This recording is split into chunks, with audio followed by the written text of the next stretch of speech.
working. What else are we supposed to say, Mr. Speaker? You know, Mr. Speaker, these addiction to bad news in this country. Leaders must begin to live also and know that leaders are dealers in hope. I want to celebrate because I have visited 4 out of 6 of my sub-county hospitals in my county. And for each of those hospitals that I have visited, the one thing that I ask all the patients is, were you registered with SHA before being admitted? And for all of them, 100% that told me they had registered before, Mr. Speaker, SHA met part of their bill as any other insurance will be. So, Mr. Speaker, if we report back, we're only doing our duty because that is a work of a representative of the people. On this issue that has been brought by Senator Boni Halwale, it's an issue that is very serious and requires the keen attention of those that are addressing this matter. I voted, Mr. Speaker, against the amendment that had seen transitioning of all NHIF staff into SHA, Mr. Speaker. Fully aware why I did that, Mr. Speaker.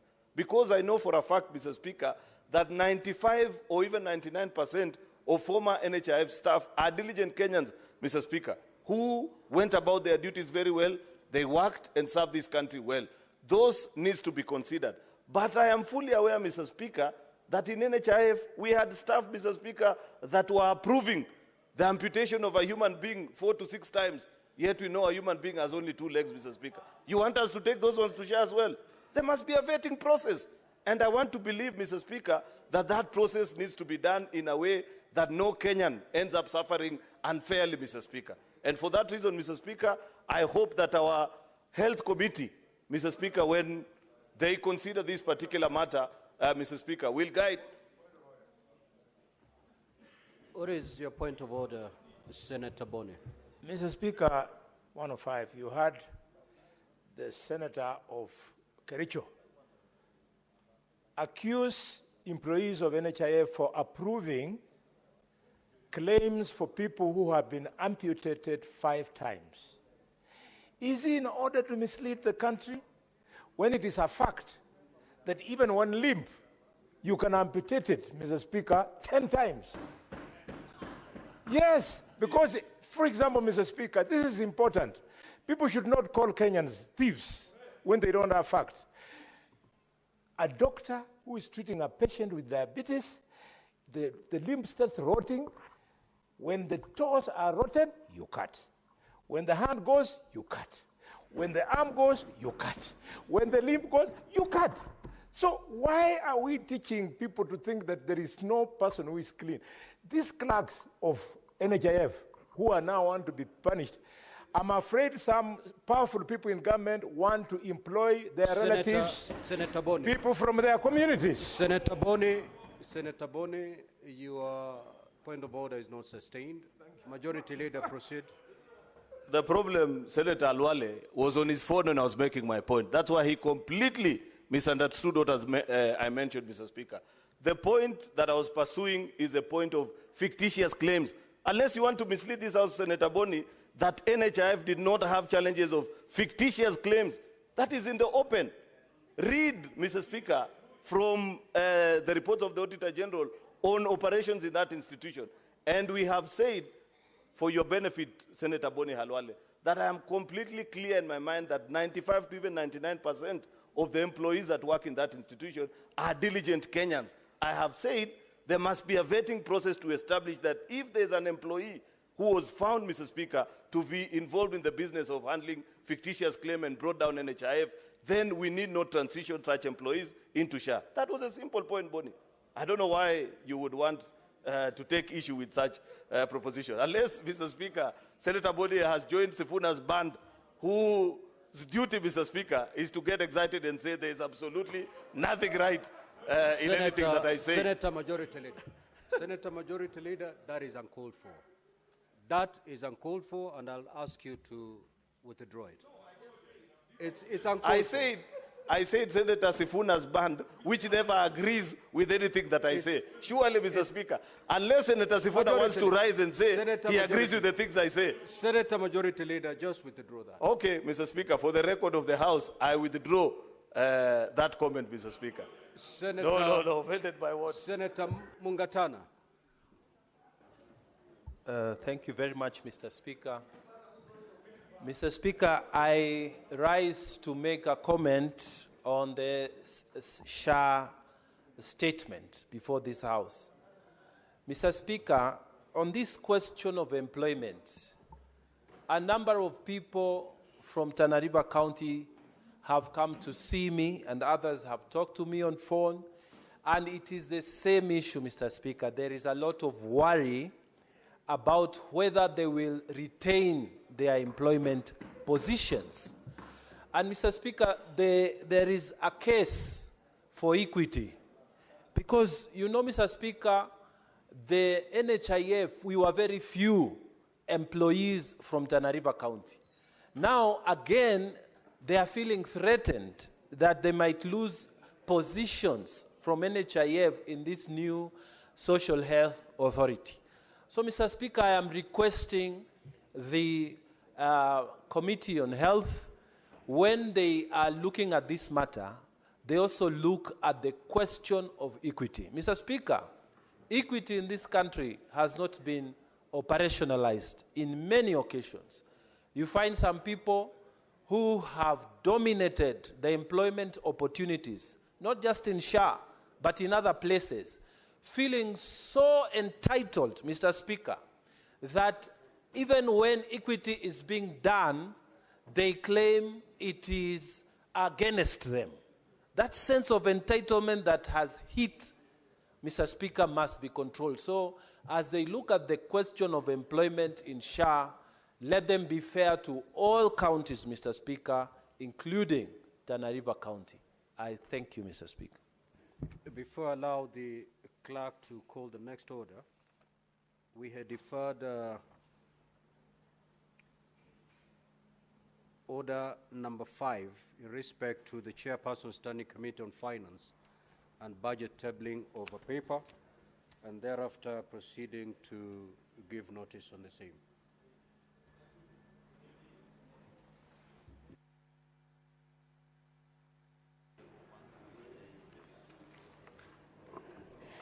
Mr. Speaker, I beg to lay the following paper on the table of the Senate today, the 27th of May. Report of the Standing Committee on Finance and Budget on the county government's county allocations cash disbursement schedule for the financial year 2024-2023.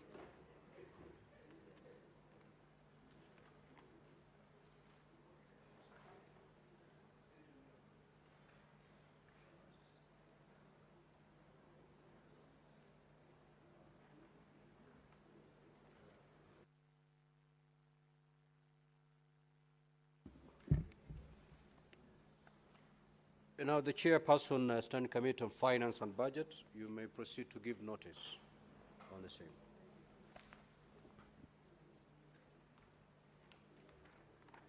Thank you, Mr. Speaker.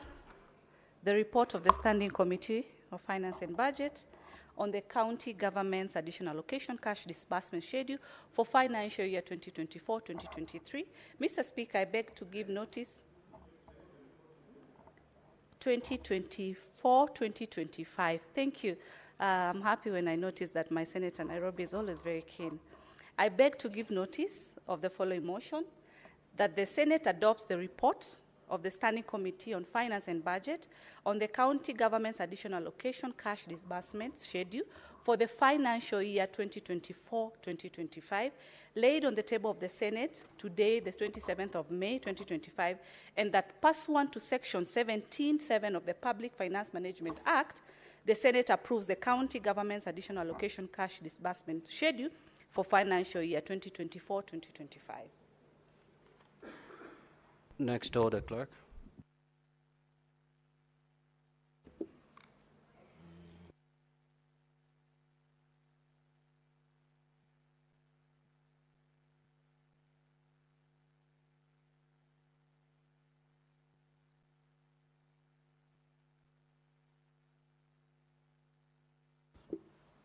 Order number 8, motion, suspension of the morning sitting of the Senate on Wednesday, 28th of May, 2025. Senate Majority Leader.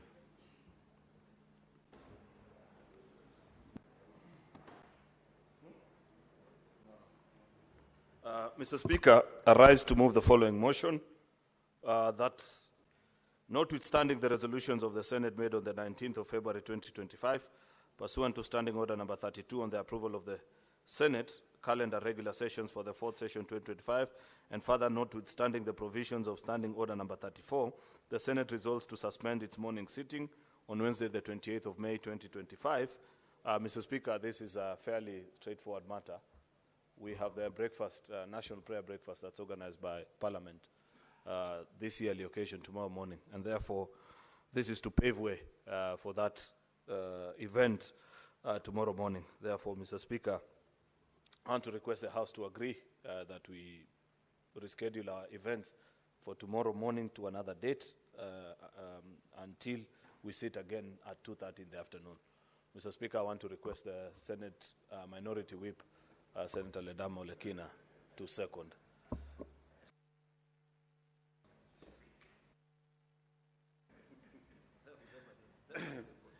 Thank you, Mr. Speaker.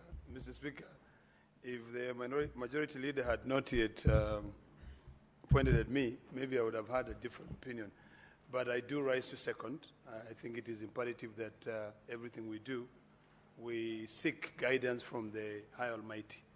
And given that we are going through difficult times, and difficult times require special prayers to be able to allow us to be able to navigate these challenges of either adoption, what are they called? Abductions or not abduction, whatever they are. We just need to go and kneel to God and seek protection. So, Mr. Speaker, I beg to second. Honorable Senators, I will now proceed to propose the question. The notwithstanding the resolution of the Senate made on the 19th of February 2025, pursuant to Standing Order 32, on approval of the Senate calendar regular sessions for the fourth session 2025, and further, notwithstanding the provisions of Standing Order 34.1 of the Senate resolves to suspend its morning sitting on Wednesday, 20th May 2025. Now, Honorable Senators, the floor is open for debate, but this being a procedural motion, with your concurrence, I may proceed to put the question so that we vote. Very well. So, Honorable Senators, I'll proceed to put the question that notwithstanding the resolution of the Senate made on the 19th January 2025, pursuant to Standing Order 32 on the approval of the Senate calendar regular sessions for the fourth session 2025, and further notwithstanding the provisions of Standing Order 34.1, the Senate resolves to suspend its morning sitting on Wednesday, 28th of May 2025. Will as many as of that opinion say aye? Aye. Will as many as of the contrary opinion say nay? The ayes have it. Next order, clerk. You may proceed, Senator Foka-Kamega. Thank you, Mr. Speaker. Mr. Speaker, to suspend the sitting of the Senate is an extraordinary issue. And Mr. Speaker, we are doing this to appeal to God. I therefore want your direction, Mr. Speaker. Is it possible that all the luminaries of UDA who will be at the prayer meeting tomorrow will find it possible in their hearts to forgive Gloria, because God is the God of a second chance, Mr. Speaker. Mr. Speaker, I say this. Wait. Senator Boni, kindly take your seat. Please, respectfully. Take your seat. Yeah. Clerk, proceed to call the next order, please. Order number 9, motion. The report, order number 9, motion, the report of the Standing Committee on Finance and Budget on the county government's additional allocations cash disbursement schedule for the financial year 2024-2025. Chairperson, Standing Committee on Finance and Budget.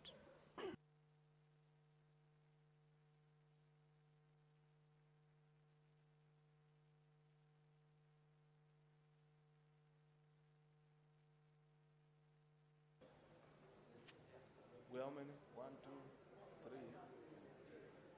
No, watu wako kwa lounge, I want to believe. Kujeni tutafute watu. Let's go to the lounge and call. Boni, please, tutafute watu. We must pass this. We have marked.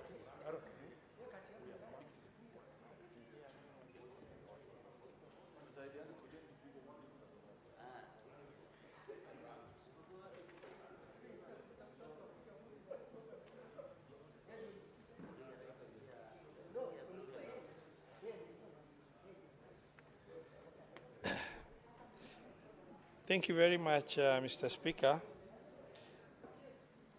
I beg to move that the Senate adopts the report of the Standing Committee on Finance and Budget on the County Government Additional Allocation Cash Disbursement Schedule for the financial year 2024-2025, laid on the table of the Senate on Tuesday, 27th of May 2025, and that pursuant to Section 17(7) of the Public Finance Management Act, the Senate approves the County Government Additional Allocation Cash Disbursement Schedule for financial year 2024-2025. Mr. Speaker, we passed the County Government Allocation, County Government Additional Allocation recently after a lot of controversy between ourselves and the National Assembly. And unfortunately, this has really pushed us to the end of the financial year. And we, as the Finance Committee, we've pushed to get the disbursement schedule in order to guide the National Treasury to be able to release the funds approved within the current financial year. And in the report of the committee, we are recommending for approval of the cash disbursement schedule as contained, the county additional allocation as contained. The Treasury has accepted and presented that they will disburse the entire county additional allocation in the month of May and in the month of June in order for them to comply within the current financial year, as we are already in the process of doing the same county additional allocation and other documents for the following financial year, that is 2025-2026, including division of revenue and other instruments. Mr. Speaker, sir, we are requesting the Senate to approve the disbursement schedule because this is an issue that does not have much controversy. It's just an instrument meant for facilitation of release of the funds of the bill as approved by this House and concurred by the National Assembly through mediation process. If we get this disbursement schedule for county additional allocation approved in time, then we will have the opportunity to have those funds sent to the counties in time before the closure of the financial year, and for the county governments to be able to factor in the current budget they are proposing, because the county governments will most definitely be unable to absorb within this less than 35 days left of the closure of the financial year. However, because most of these funds are going to go to a special purpose account in the county government, because they are conditional and unconditional grants allocated for specific purposes within the county additional allocation, that it is not going to go into the normal processes. However, appropriation of the same will require to be captured in the budgets of the county governments before the closure of the financial year. And that really necessitates the need for us to approve the disbursement schedule to facilitate the flow of funds to be able to be released to county governments. Mr. Speaker, sir, I beg to move and request the secondment of Senator Sifuna, the cash disbursement schedule. My apologies. It's just a schedule.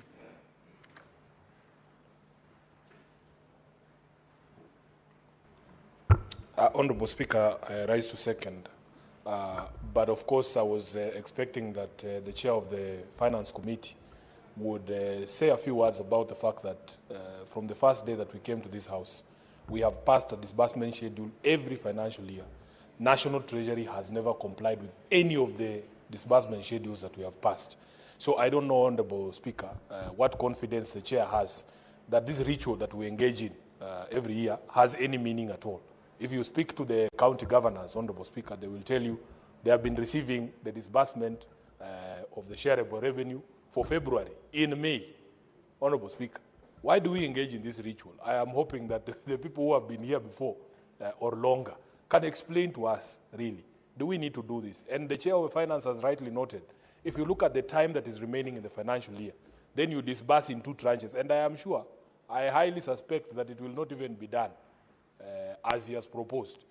My view would have been, Honorable Chair, that Treasury must be told to send that money in 1 tranche in this month of May, Honorable Speaker, so that we don't have those stories of capacity to absorb or the time to absorb these resources. Otherwise, for me, as I second, this ritual has never made sense to me because no one listens to us. I thank you, Honorable Speaker. Honorable Senators will now proceed to propose the question, which is that the Senate adopt the report of the Standing Committee on Finance and Budget on the county government's additional allocations, cash disbursement schedule for the financial year 2024-2025, laid on the table of the Senate on Tuesday, the 27th of May 2025, and that pursuant to Section 17(7) of the Public Finance Management Act, the Senate approves the county government's additional allocations, cash disbursement schedule for the financial year 2024-2025. Now the floor is open for debate. The Honorable Osotsi.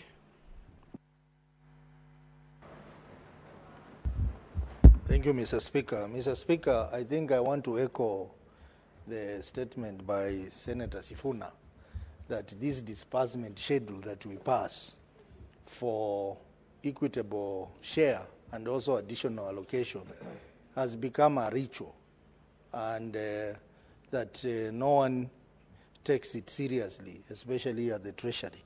Not in terms of the amounts, but in terms of the time when the money is sent. I think something has to be done about this because looks like junior officers in Treasury are exercising powers which they don't have and which Senate has. Because when we pass this schedule, this is like law, Mr. Speaker, but this law is never followed by Treasury. So I think this is one issue that we really need to interrogate so that to ensure that when we pass a disbursement schedule, Treasury must look for the money and get that money to the counties. Mr. Speaker, ideally, when we pass the division of revenue in this House, ideally that money should be sent in whole to the counties. But appreciating the fact that government has to have a way of collecting that money, that is why we decided that we send it in bits per month. But even that, they are not able to follow that, Mr. Speaker. So I think we either amend the law to make it mandatory that the schedule must be complied with, or we stop this exercise altogether because it's not making sense, Mr. Speaker. Mr. Speaker, on the issue of additional allocation, it is just this month is ending this week, and then we start June. I wonder, even if this money is sent to the counties, whether they will have time to absorb this money, Mr. Speaker. That's why I support the sentiment that instead of sending this money in 2 tranches, this money should just be sent in 1 tranche this month, tomorrow.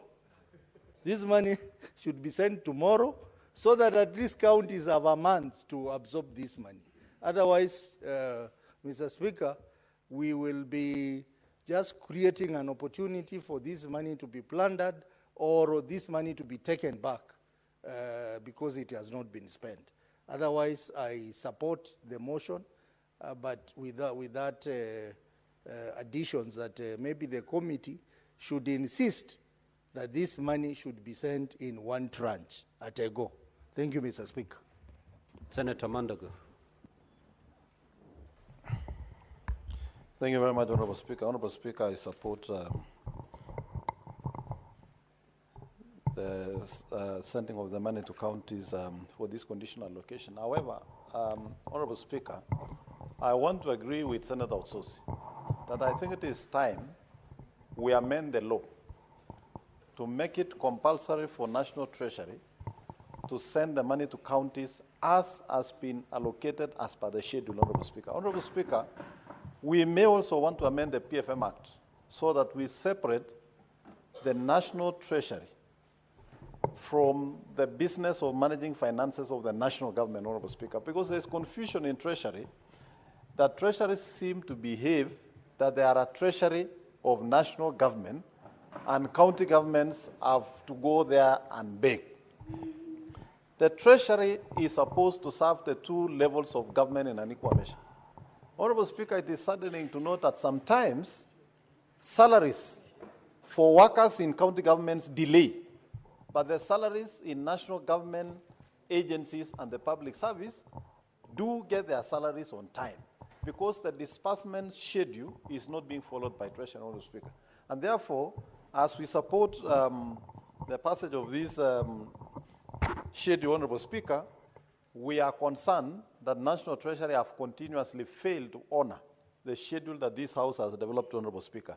Honorable Speaker, putting service delivery in counties into jeopardy, Honorable Speaker. Honorable Speaker, by failing to follow the disbursement schedule, National Treasury is continuously accumulating pending bills in counties and creating a situation where businesses are collapsing.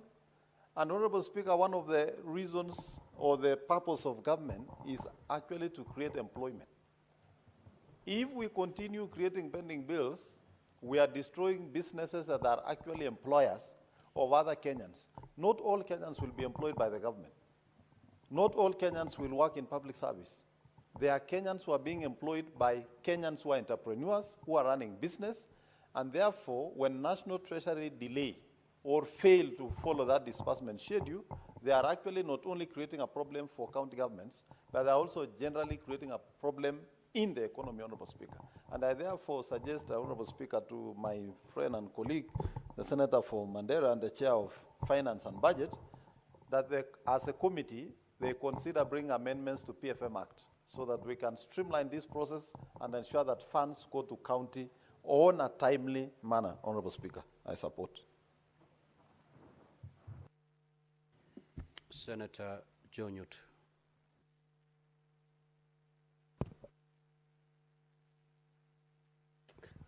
Thank you, Mr. Speaker. I also rise to support the disbursement, disbursement schedule motion because, Mr. Speaker, we have had issues with counties.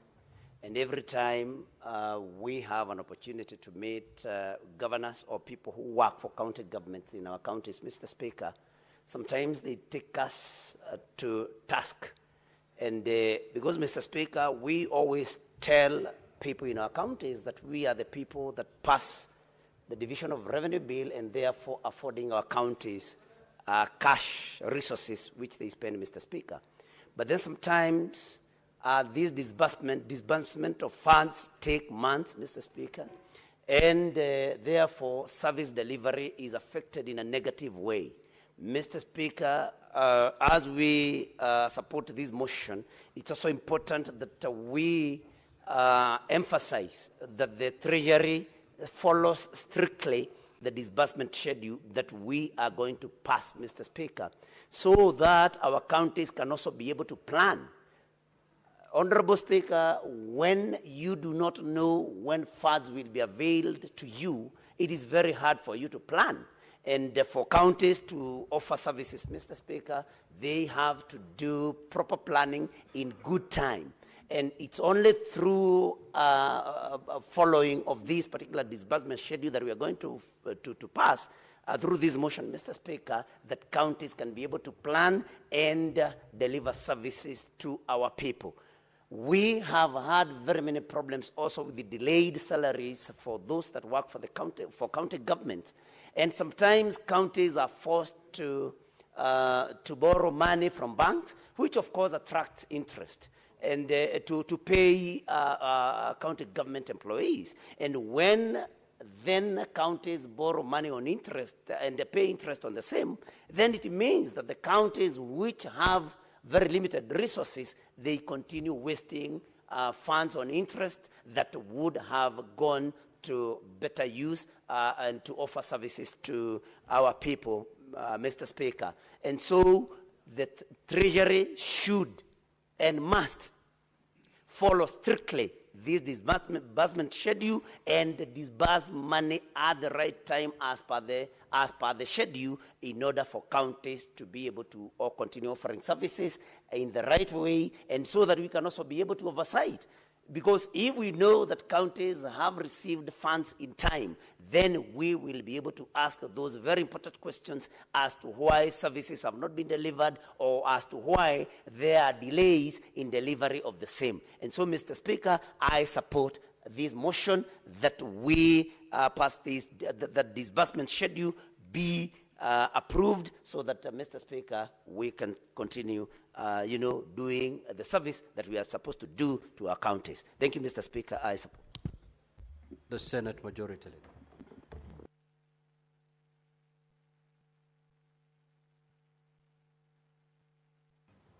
Thank you, Mr. Speaker. I rise to support this motion by our Budget and Finance Committee Chairperson. And this what now has been termed as a ritual. I think somebody referred to it as a ritual, which nobody adheres to, and should be of concern to us. Where I'm concerned, though, is what is being proscribed as a solution eventually to this problem.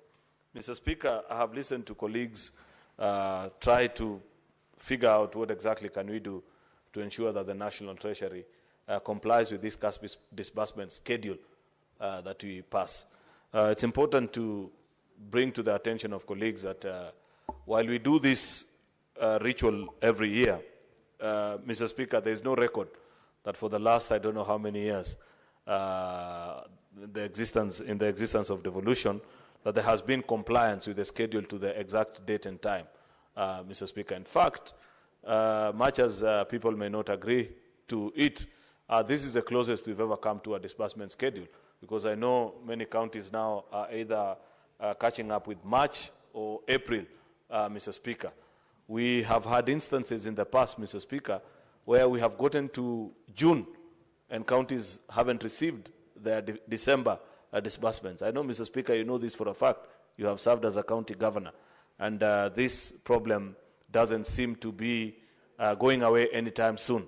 Therefore, as a Senate of the Republic, we must think creatively, and we must find ways that are practical and that will eventually make our counties economically viable. As they are today, Mr. Speaker, this is not possible. Look at what we are passing in this disbursement schedule, Mr. Speaker. We are passing additional resources, 2.9 billion shillings for the KIPES. And Senator Roba, you must convince us that in the next division of revenue, or actually when you do county government, CARA, eventually, Senator, that those counties that are yet to receive the counter-matching funds for KIPES, Mr. Speaker, will be considered. Otherwise, we will suffer the prejudice of having passed resources to other counties to the detriment of other counties, Mr. Speaker. There is 3.24 billion that is being passed to CHPs. How unfair, Mr. Speaker. It's either you have a job or you don't. Surely, if in the month of May is when we are sending resources to pay these people that have been working through the year, are we really being fair to these community health promoters, Mr. Speaker? I wish, Mr. Speaker, we were just plain and honest and told them that you do not have a salary. I know it's a stipend, but even that stipend, Mr. Speaker, it must be timely. 5,000, much as it may look like nothing to many people, if it comes in a timely manner, Mr. Speaker, at least it could help people get by. But if we are sending it at the end of the financial year, Mr. Speaker, there is even an extra 1.8 billion, which is basic salary arrears for health workers, Mr. Speaker, across our counties. I told us as a House last week or 2 months ago that we must reflect and begin to feel embarrassed. That every time you hear there's a demonstration outside the Senate, 9 out of 10 times, it will be health workers, Mr. Speaker, for one reason or the other. We must confront this issue of remuneration to health workers, Mr. Speaker, at the county level. It is clear that there was no elaborate plan, Mr. Speaker, and everybody keeps pussyfooting about it. Nobody is clear and certain of when and how their matters will eventually be resolved, Mr. Speaker. That situation cannot continue to obtain. And I hope Senator Mandago, together with members that serve in the Health Committee, including you, Senator Mogeni, that you will lead us home. You must at some point lead this House into making the right decision. You must feel bad on behalf of all Kenyans who watch doctors, nurses, health workers, all these health professionals who come outside the Senate each and every year. Today they were there in the morning. I think they'll be back tomorrow. Maybe they're still there. It's not fair. And you as a committee must lead us as a House into making certain decisions that will resolve that particular answer. And you know, previously, all these other challenges that we've been told that, oh, the reason why they can't be considered jointly is that healthcare is devolved and therefore they are being left to be handled by the individual governors depending on how they're able to manage their politics, Mr. Speaker. That cannot be allowed to obtain for too long. Lastly, Mr. Speaker, is to leave it as a food for thought for Senator Roba, Senator Tabitha, my good friend Boni Halwale, and all these people that serve in the Budget and Finance Committee. I was before their committee this morning on a particular matter, Mr. Speaker, that perhaps it has reached a time where we may want to lead the country into issuing a devolution bond, the same way we issue infrastructure bond. I raised this 2 years ago. It wasn't picked up, but I want to still insist that we may want to consider that, Mr. Speaker, because we know on average how much we consume per year. And we also can project for the last, based on what we have consumed the last 10 years, what the annual increment normally looks like, Mr. Speaker. It will make more sense, Mr. Speaker, because I hear people say, oh, separate the treasury, do this or the other. If the resources are not there, they are not there, Mr. Speaker. We must find ways, just the same way Ministry of Sports and Ministry of Roads have figured out how to fund their roads and find ways through securitization, Mr. Speaker. We can as well issue a devolution bond, Mr. Speaker, through which National Treasury then pays back in the subsequent month on a yearly basis, so that we know for a fact, Mr. Speaker, that this pool of resources is purely dedicated to devolved units. At the particular date, the agreed time of the month, Mr. Speaker, counties receive that which is owed to them, Mr. Speaker. Otherwise, many businesses will continue to crash, Mr. Speaker, on account of supplying to a county government that you know will never pay you.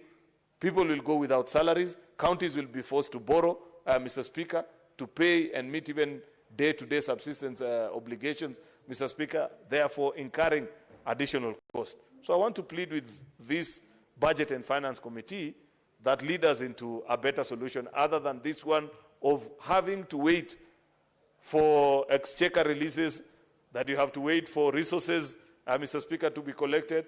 When you have a shock in the system like we had last year with the Gen Z protests, Mr. Speaker, and court decisions with regards to finance bill, then counties stayed, I think, up to almost December without receiving any significant funding.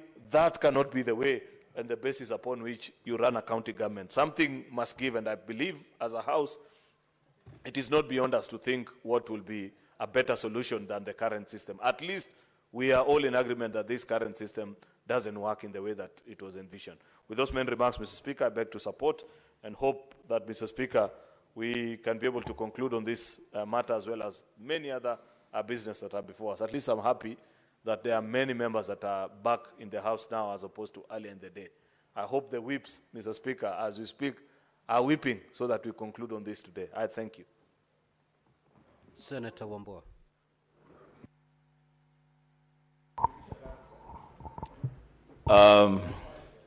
I thank the Speaker.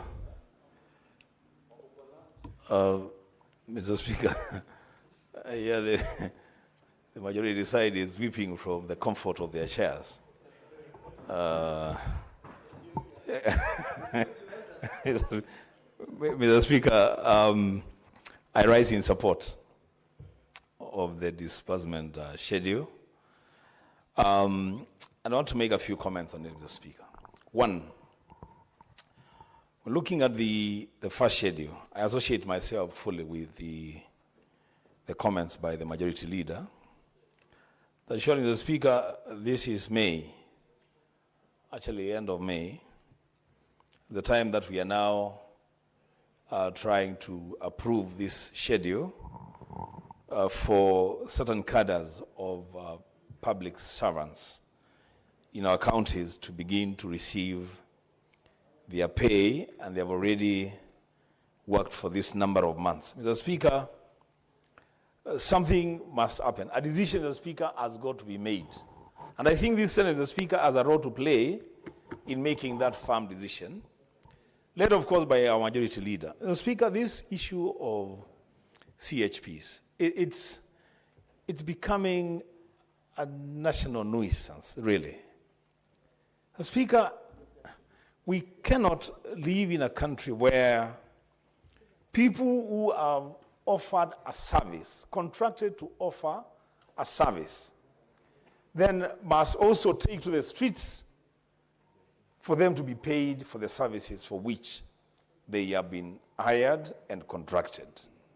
A solution, Mr. Speaker, to the CHPs must be found.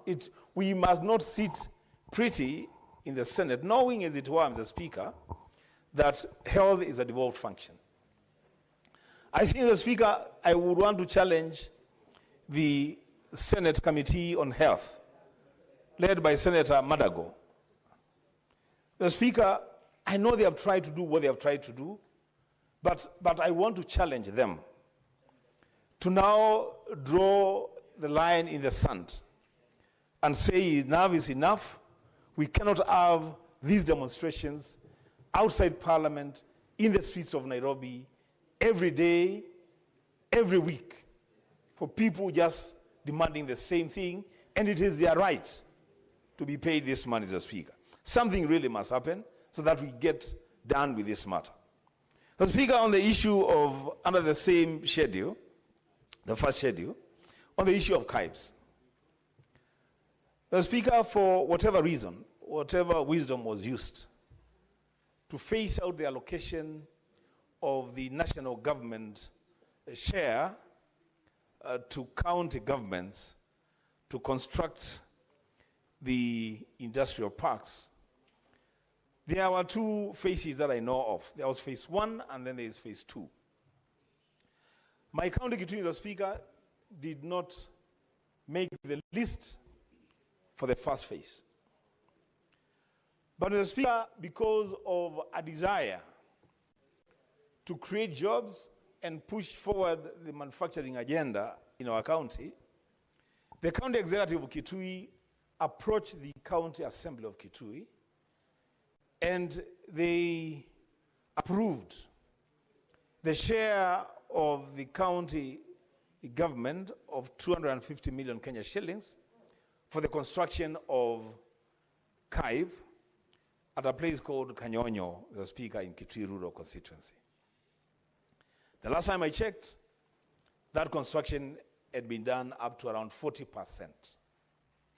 But, the Speaker, there are counties that have already received the government share of CAIB.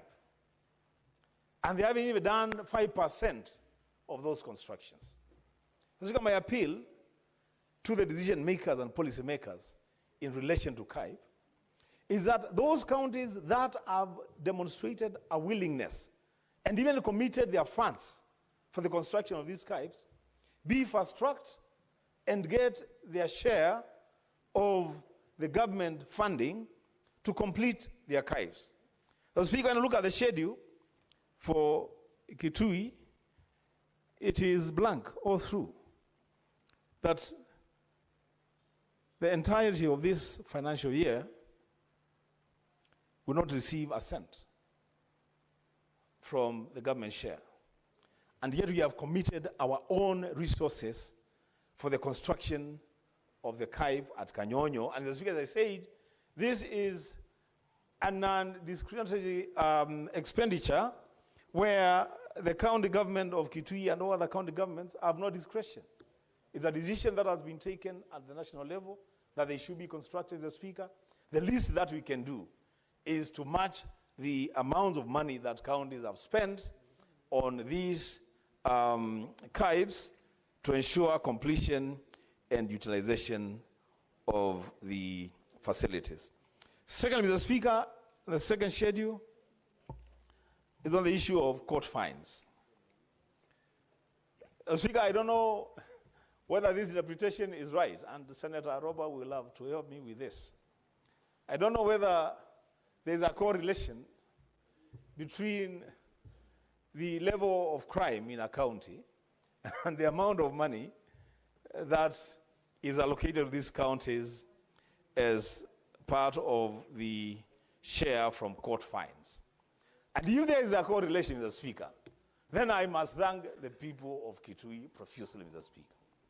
Because for the entire financial year, the only money accruing from court fines is only 100,000 Kenya shillings. I'm sure Senator Kakamega is wondering which heaven this is. I mean, this is, if there is a correlation then between crime and amount of money that accrues from court fines, then the people of Kitui County are doing extremely, extremely well. Can't compare them with people from other counties that I want to mention. But the Speaker, this money being what it is, because it is very, very little money. The Speaker, some of this money, because it's already accrued, it's already realized revenue. I don't see why we should even be staggering this amount of money, the Speaker, through the committee. Money is as little as this should just be disbursed once, so that then it's already realized revenue. It's not money that people will be looking for. It's money that they have contributed to the exchequer. If they can just get this money and do with it as is the right way to deal with it. The Speaker, with those many remarks, I support the schedule. I thank you. Now, before I allow more comments on this motion, allow me to make this communication. I'd like to acknowledge the presence in the public gallery this afternoon of visiting teachers and students from Tengecha Boys High School in Kericho County. The delegation comprises 3 teachers and 57 students who are in the Senate for a one-day academic exposition. Honorable Senators, in our usual tradition of receiving and welcoming guests to Parliament, I extend a warm welcome to them, and on behalf of the Senate, on my own behalf, wish them a fruitful visit. Also, I'd like to acknowledge the presence in the Speaker's Gallery this afternoon, a visiting delegation of legal officers from the Parliament of Ghana, who are undertaking a benchmarking visit in collaboration with the legal officers in the Directorate of Legal Services in the Senate. Honorable Senators, I request each member of the delegation to stand when called out so that you may be acknowledged in the Senate tradition. Ms. Doreen Asante, Ms. Mary Wendy Yebo, and Mr. Edwin Trufor. Honorable Senators, on behalf of the Senate and on my own behalf, I extend a warm welcome to them and wish them a fruitful visit. I'll call upon the Majority Leader to extend a word of welcome to both delegations. You may proceed, Majority Leader. Good. Thank you. Mr. Speaker, I join you on behalf of my colleagues here in the House this afternoon to welcome this visiting delegation from Tengecha High School. This is one of the top performing schools in our county. I hope, Mr. Speaker, that they will get a full value of the time that they took out of school to come and interact with members here. I have watched them patiently and keenly follow through with the discussions in the House this afternoon. I did not know that they are from my county, but I'm proud of them for the journey that they have traveled in making this institution a great institution. Mr. Speaker, I wish them well as for the remainder of the day, and even as I travel back home to Kericho. I will step out briefly to meet with them, Mr. Speaker, and share with them one or two things. Lastly, Mr. Speaker, is to also welcome our visiting delegation from the Parliament of Ghana, Mr. Speaker. Our staff in Parliament, Mr. Speaker, rank up there with the very best you can find globally. I say this, Mr. Speaker, because I have served as a chairperson of the Staff Welfare Committee. and I know the dedication and the competence of our staff. Each year we receive delegations from across the globe, Mr. Speaker, who come to interact, learn, knowledge share, skill transfer from various parliaments around the world. Therefore, I hope that this delegation will not get anything less, but interact and learn and share knowledge together with our staff. I wish them well in the remainder of their time here in Kenya and as I travel back home. I thank you, Mr. Speaker.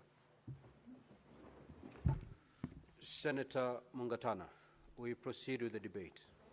Thank you, Mr. Speaker. Mr. Speaker, I rise in support of the motion that is before us. Mr. Speaker, the Constitution of Kenya says in Article 202 that revenue will be raised nationally, but it will be shared between the two levels of government, between the national government and the county government. Mr. Speaker, one of the problems that I have identified since we have been in this Senate is that the National Treasury, Mr. Speaker, seems to be holding brief only for the national government.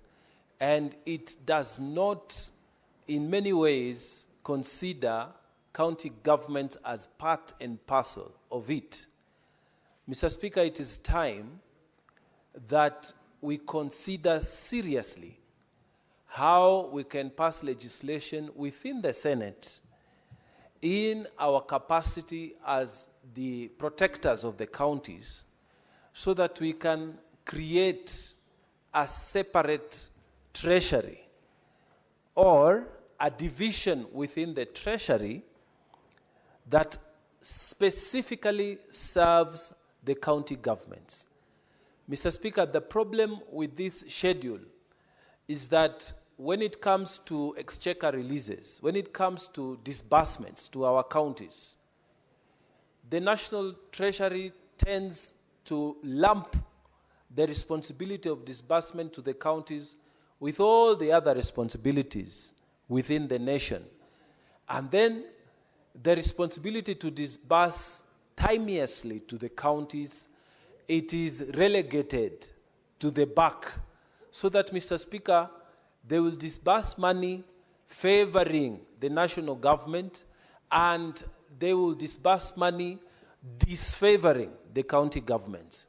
So, Mr. Speaker, this is a challenge I would want to give to the committee chair of finance at the Senate.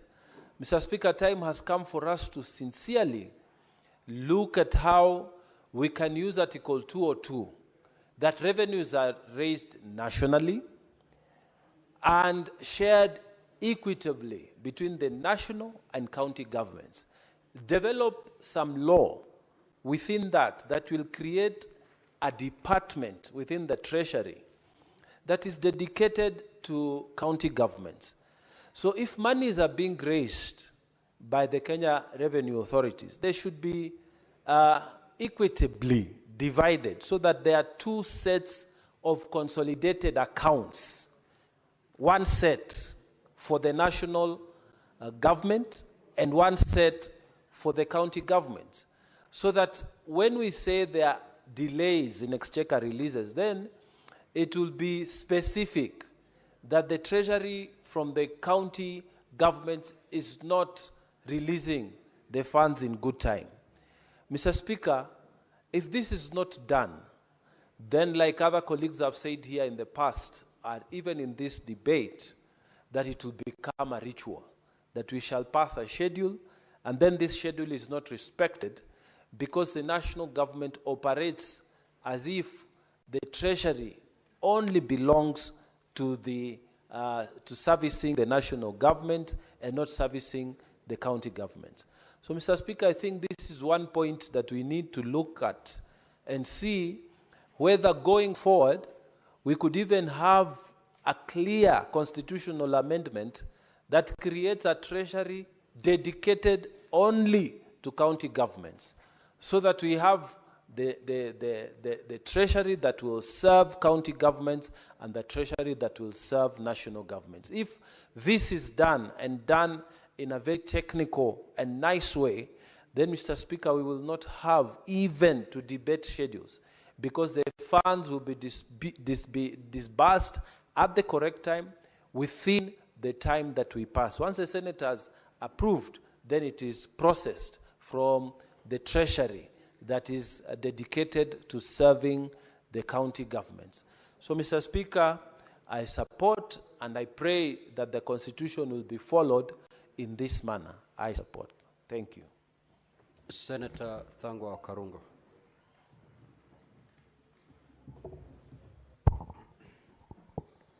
Thank you very much, Mr. Speaker, to give me an opportunity to support this schedule for the counties, Mr. Speaker.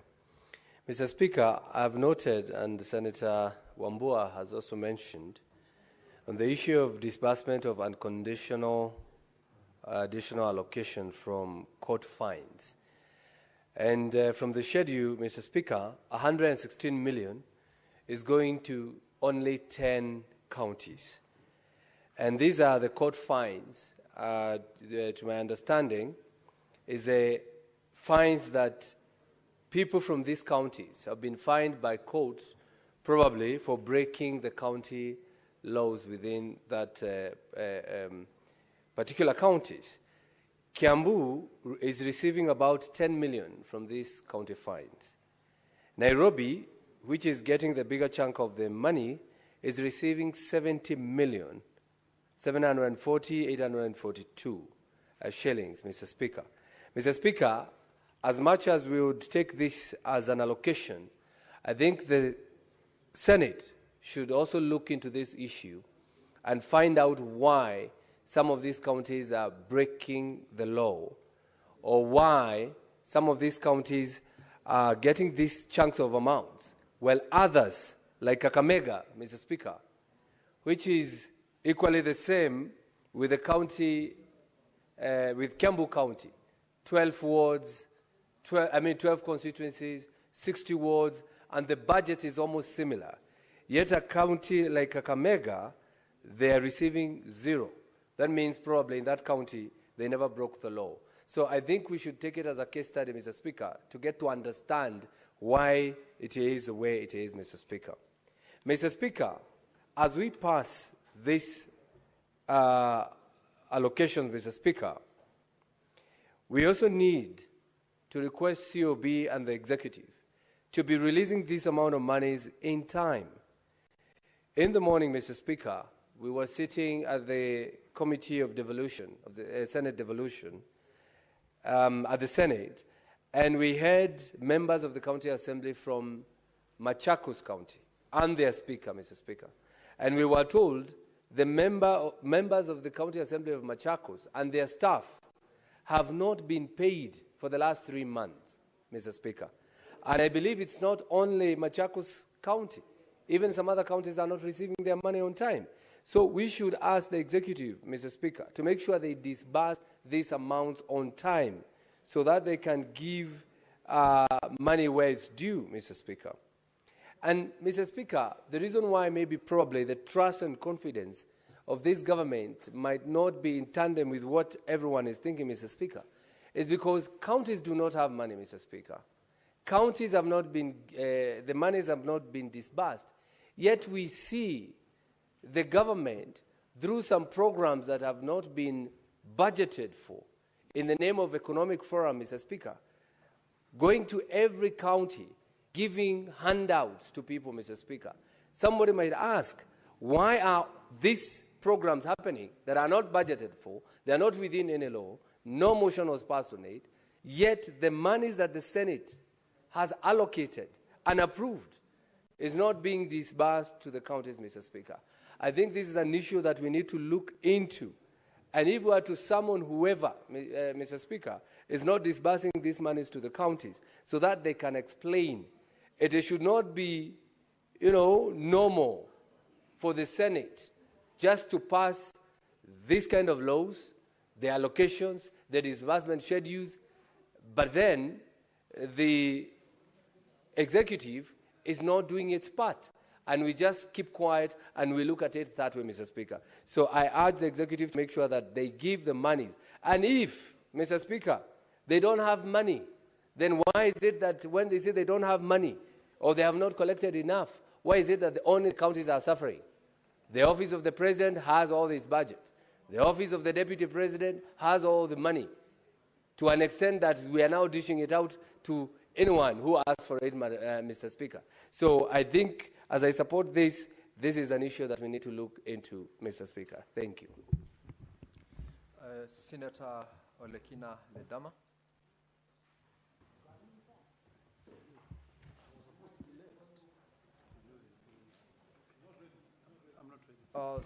As if Senator Olekina is not ready for a contribution, Senator Okongo Omogen. What are you saying?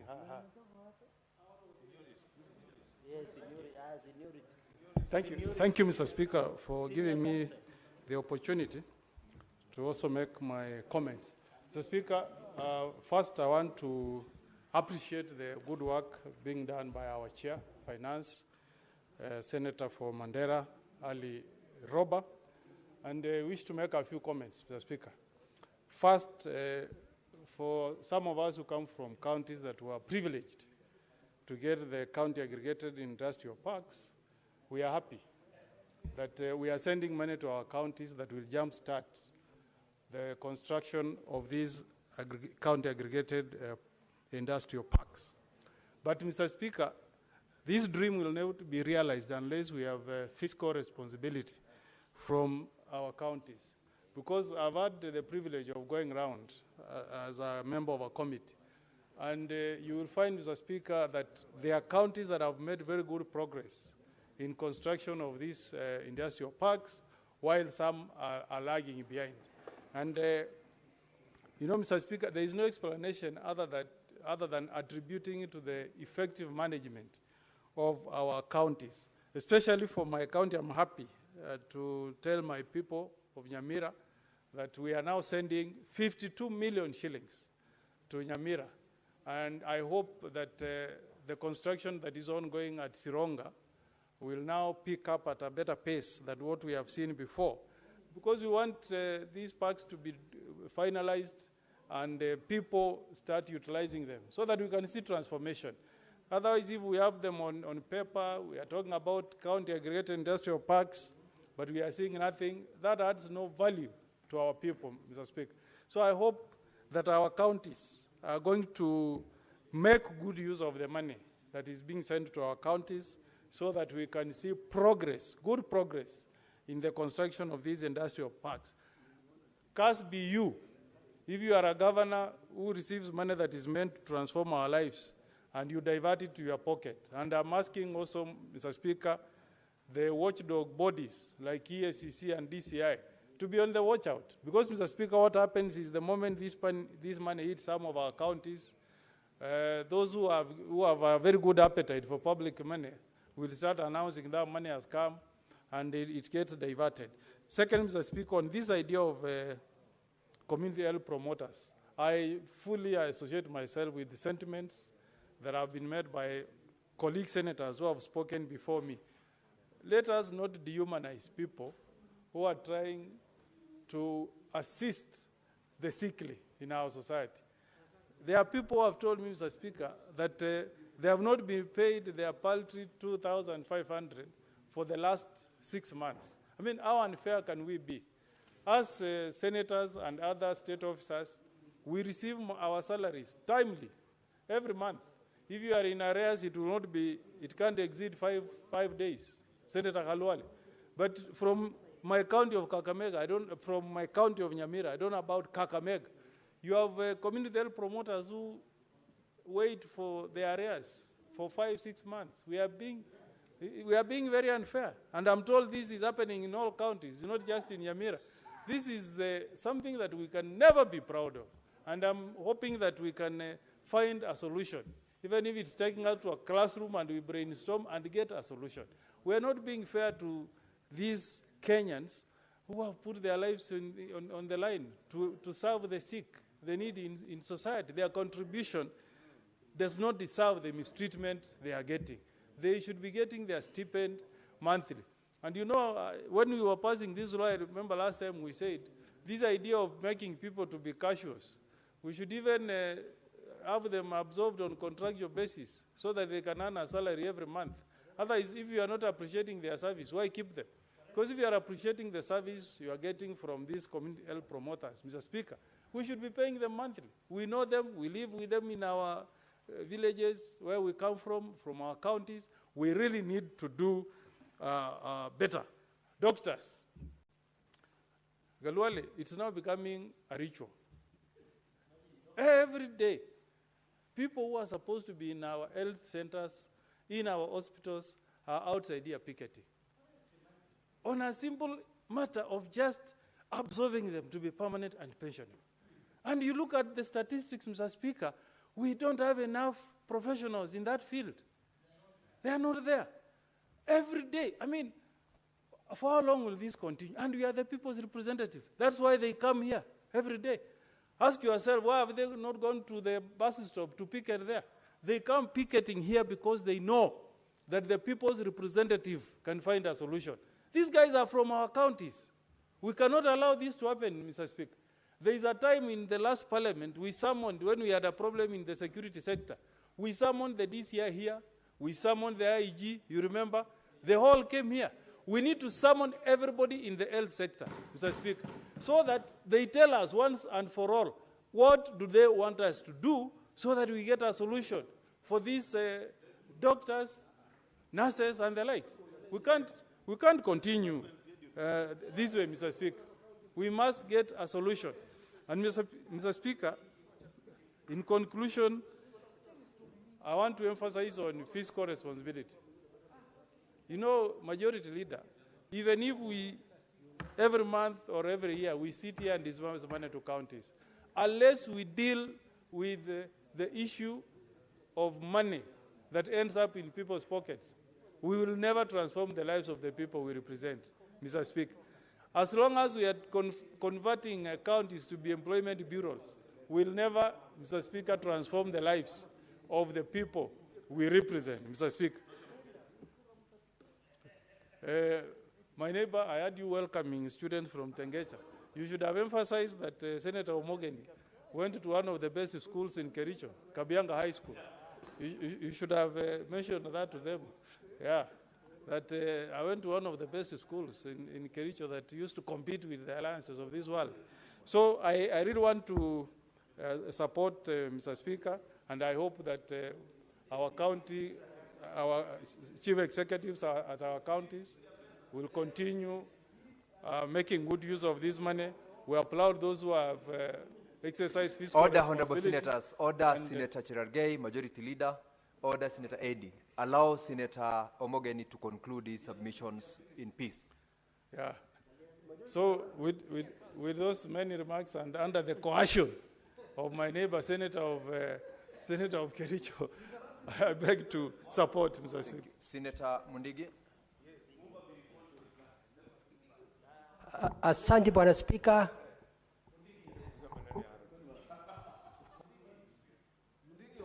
Order, Senator Aaron Cheruiyot. Allow Senator Mundigi to be heard in silence.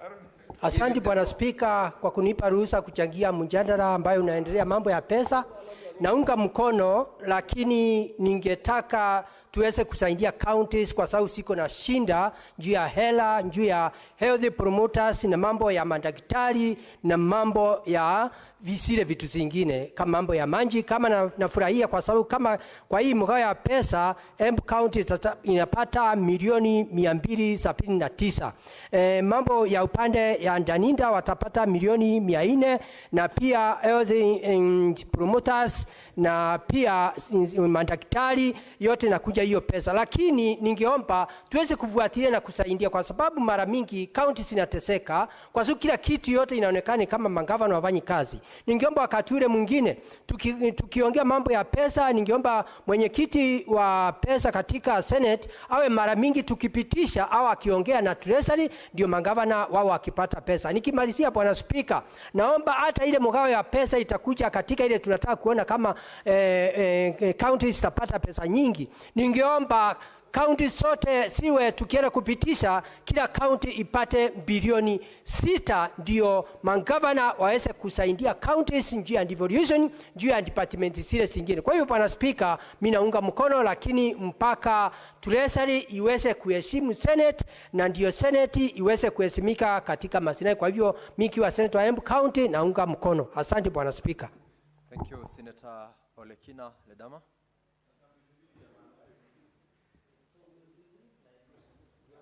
Thank you, Mr. Speaker. Mr. Speaker, I rise to make some brief comments. And noting that you are seated there, Mr. Speaker, I'd like to let the people of Bomet know that you've done a good job in making sure that they receive, at least with the CHPs, there are almost 74 million going to Bomet County. And also, in terms of the doctors' arrears, there's around 21 million going to Bomet County. Madam Speaker, Mr. Speaker, sorry, Narok County is equally, Mr. Speaker. Order, honorable senators. Mr. Speaker, order, Senator Boni Halwale. I am really trying to do my job here because my voice is just gone, but it's fine. But I still have to come back and work. It is important that all of us should be here, really, because this is our primary goal. As senators, Mr. Speaker, can you please protect me from your colleague and also my brother who wants CDF and I don't want it? I will not mention his name. But the issue here, Mr. Speaker, that it is important for all of us to be here because this is what brought us here, to fight for money to go to our counties. Every single day, Mr. Speaker, outside there, doctors are protesting. Doctors are demonstrating, asking for their money. I'm happy, although I'm sad, that it has taken us almost to the end of the financial year to be able to pass this additional allocation revenue. Just because we had a big fight with the National Assembly on the issue of the RMLF. I think this is the point where we now divide all these things completely. Because you will find that Narok County is going to be receiving about 325 million in loans, another disbursement from the World Bank, and other donors like Danida. But will 1 month allow them to be able to absorb all that money? We just need to be able to think seriously on the importance of dispersing this money when that money is due. Coming to the tail end of the financial year to discuss additional allocation revenue or cash schedule, to me, defeats the purpose of what we do here. It is important also that all counties receive a share of all the court fines. Narok courts normally collects a lot of fines. Why should we not calculate such that whatever amount each county receives, they get that money back to develop that county? Why is it that only 10 counties are receiving the court fines? Number two, Mr. Speaker, and I wish the Committee of Finance and Budget chair was here. I've not seen the royalties from minerals. We produce a lot of gold in Narok. Why haven't we received the money from royalties? The only thing you are giving Narok County is money to pay the community health promoters, which is very little, around 49 million. And then you are giving them 21 million in arrears to pay their doctors. Where is our money when it comes to the royalties? The Chinese and other people who subscribe to that arena of mining are trooping Narok. They are in Loita Hills illegally. They are in Migori. They are in the border of Narok and Migori, in Transmara district. Tons and tons of loans. Sometimes you sit here and you are going through the news and you find that the company Kilima Pesa, which is mining in Narok, is listed in the London Stock Exchange. You know, you also hear that they have discovered a huge piece of gold which cost a lot of money. Where is our money? Those are the things that we ask. And that is why I want to beseech all of us here. When we are here, we continue fighting for our counties to get this money. So that we don't delay this, let us do away with this RMLF. If we cannot send RMLF to our counties, we put it aside. We develop another piece of legislation to argue on just that RMLF. You know, some of us feel like we shouldn't have kura. You know, that money should go to counties. But today, when we are sending this money, May, the financial year is coming to an end in June because of a sibling rivalry between the National Assembly and the Senate. Really, are we not just joking? There's nothing we are doing here. So, Mr. Speaker, as I support this, I hope that we can be, all of us can be comprehensive in terms of looking at this document. See how much is going to your county. If there is any mining in Bomet, Bomet should get royalties. If there is any mining in Kericho, Kericho should get royalties. You know, Migori should get royalties. Narok should get royalties. But we are not getting that money. Court fines, every county should get. Unless you're telling us that Narok County courts should never charge any court fines. Then we'll be fine. But in terms of our share, that money, if it is crime which is being committed, it is being committed in Narok. We have no street lights because it costs so much to be able for a county government to pay for the street lights. You know, that fine can be able to help us offset that expense. So, Mr. Speaker, as I support this, I really think that we should not be in a rush just to pass it. We should ask questions. And the Finance Committee, let us try to advocate and let us try to encourage equity. You know, I know we can never be equal, but some form of equity would be able to help us. You know, we are fighting for devolution, but we cannot be saying that we are people of Narok County now, when they commit crimes and the courts in Narok charge fees, it should only support people in Nairobi. Nairobi, you should collect the money here from your courts and use it. So that is a matter that Majority Leader will need to really sit down and think about it. Otherwise, Mr. Speaker, I support. The Honorable Senator Samson Cherargei. Mr. Speaker, thank you. I'll just make 5 minutes comments. Mr. Speaker, before I make a comment with your indulgence, allow me on my own behalf and my family and on behalf of the great people of Nandi to pass my deepest condolences to the family of the late Father Alois Cheruiyot Bet, who was unfortunately killed in Tot area, the parish priest of St. Matthias Mulumba Parish in Tot, Elgeyo Marakwet County, and to condole with the family. The Eldoret Diocese led by Bishop Dominic Mengich and the Catholic Church and the entire region, especially Nandi County and Kilibwani area, Mr. Speaker. And I hope justice will not only be done to him, but to his family and all of us, so that we know who the killers are. And I want to assure the people of Nandi, Mr. Speaker, and the family that I will not sit until justice is done for the killing and slaying of Father Alois Cheruiyot Bet, who was unfortunately killed by the criminals. And I hope peace will return in Kerio Valley. So, Speaker, the second point I wanted to make is I'm surprised also. Nandi, we have Karepe Gold Mine. One of the owners of Karepe Gold Mine are based in Germany and Britain. Yet here there is no royalties that Nandi has gotten. Mr. Speaker, are you aware Karepe Gold Mine is listed in the US that they are paying $200 million US, but we are not seeing on the principle of local content, 50-20-10. Mr. Speaker, it's not here. I want to challenge the chairperson of Finance and Budget. It is not fair to the people of Chemelil Chemase. It is not fair to the people of Tindred. It is not fair to the great people of Nandi, Mr. Speaker, because we have gold. And I know, Majority Leader, you are aware. If you are not aware, I'll organize a visit so that you see where we have gold in Karepe Gold Mine. I know. Yes, he knows. I'm happy he knows. Where they are paying $200 million on tax to KRA, Mr. Speaker. So we need to be told, why are we getting zero? I don't know Migori. I know Migori has also minerals. Imagine Narok. There is no royalties. I've seen Kakamega. Mr. Speaker, we must be told, where is the chairperson of Finance and Budget, Mr. Speaker? We must be told. And we must be told. Yes, because, and then number two, Mr. Speaker, the gold mine of Nandi must benefit the people of Nandi.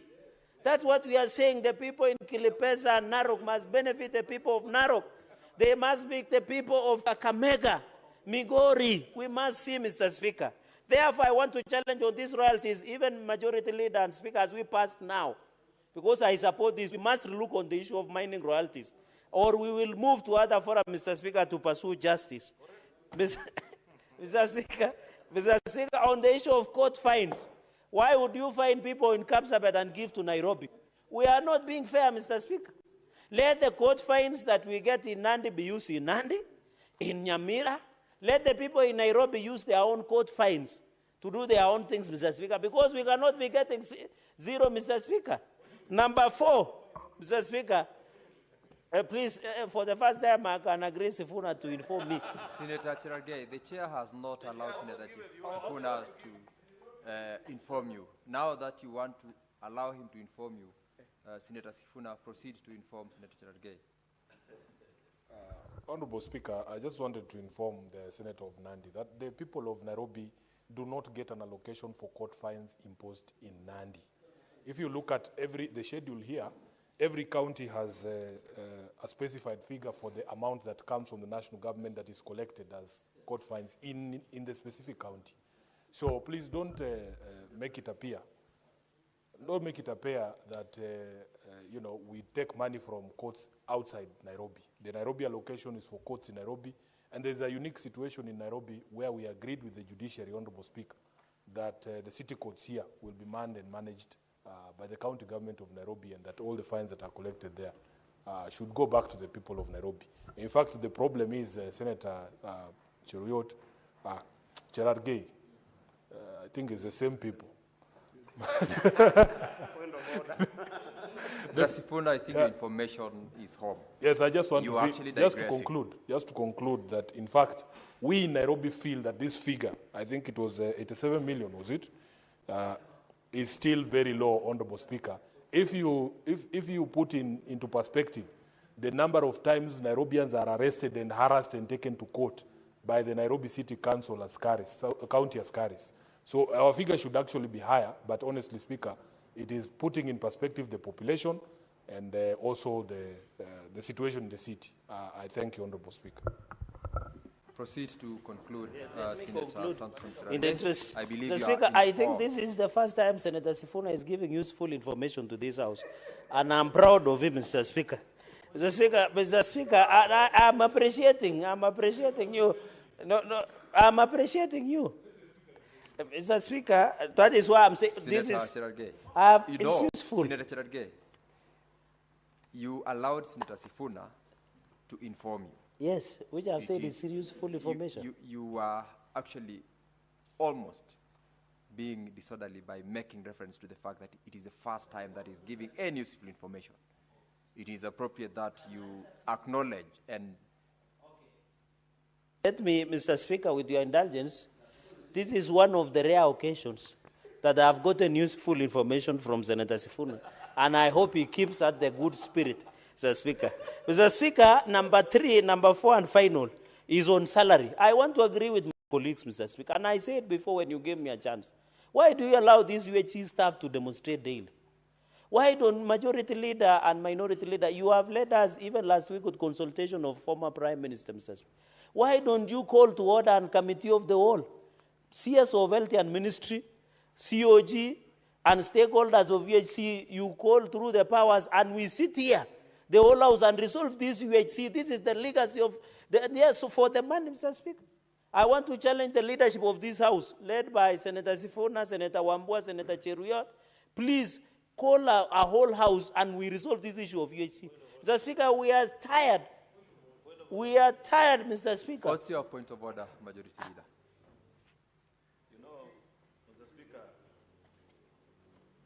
Last 2 weeks ago, I said that there is an emerging trend of content creators in the House instead of legislators.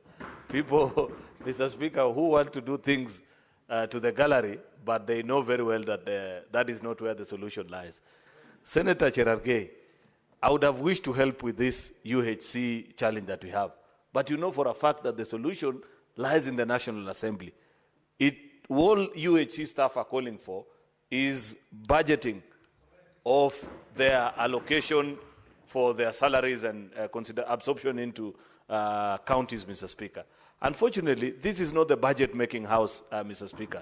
In the division of revenue, we only consider resources that are divided vertically between the two levels of government, Mr. Speaker. But the final solution lies with our colleagues in the National Assembly. And I wish, in fact, today, when the UHC staff were outside here in the Senate, I sent a sergeant at arms to whisper to them that this is the wrong gate. The right gate to demonstrate is where they are now, Mr. Speaker, because they are presently before the National Assembly. So is it in order for Senator Cherargei to mislead UHC staff, Mr. Speaker, that their solution lies in the leadership of yours truly, and I don't know which other senator, while he knows for a fact that our powers are limited to division of revenue with regards to county allocation only, Mr. Speaker. I thank you. Thank you, Majority Leader. He made reference to the leadership of the House comprising Senator Sifuna, Senator Ombua, and yourself. So, Senator Cherargei, you take note of the comments by the Honorable Majority Leader, particularly with regard to the mandate of this House. What other point do you want to share, Senator Sifuna? No, Honorable Speaker, I wanted first to join the Majority Leader in saying that we as the leadership of this House have done our best for the UHC workers.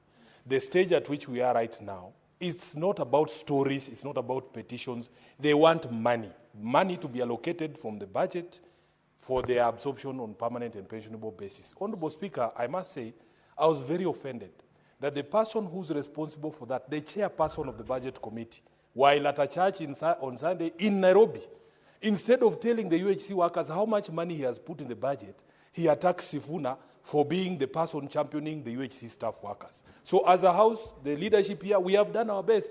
Let the chairperson of budget, the member of parliament for Alego, put money for UHC workers, and I want to Senator Sifuna, encourage them, I Honorable want Speaker. to stop you there. Yeah. You are already making reference to a member of parliament who is not available in this House. No, I just wanted to send the UHC workers to the right. Your point. You have made just your a point. moment, Honorable Speaker. Take your seat, Senator Sifuna. Take your seat. Honorable Speaker, just let me Take your conclude. seat, Senator. Let me just You've conclude. made your point. Take Just your a small point. Just a small Senator point, Speaker. Sifuna, take your seat. Speaker, just a small point. Take your seat, I wanted the Senator UHC workers to know that as SG of ODM, I have Honorable Atandi's number.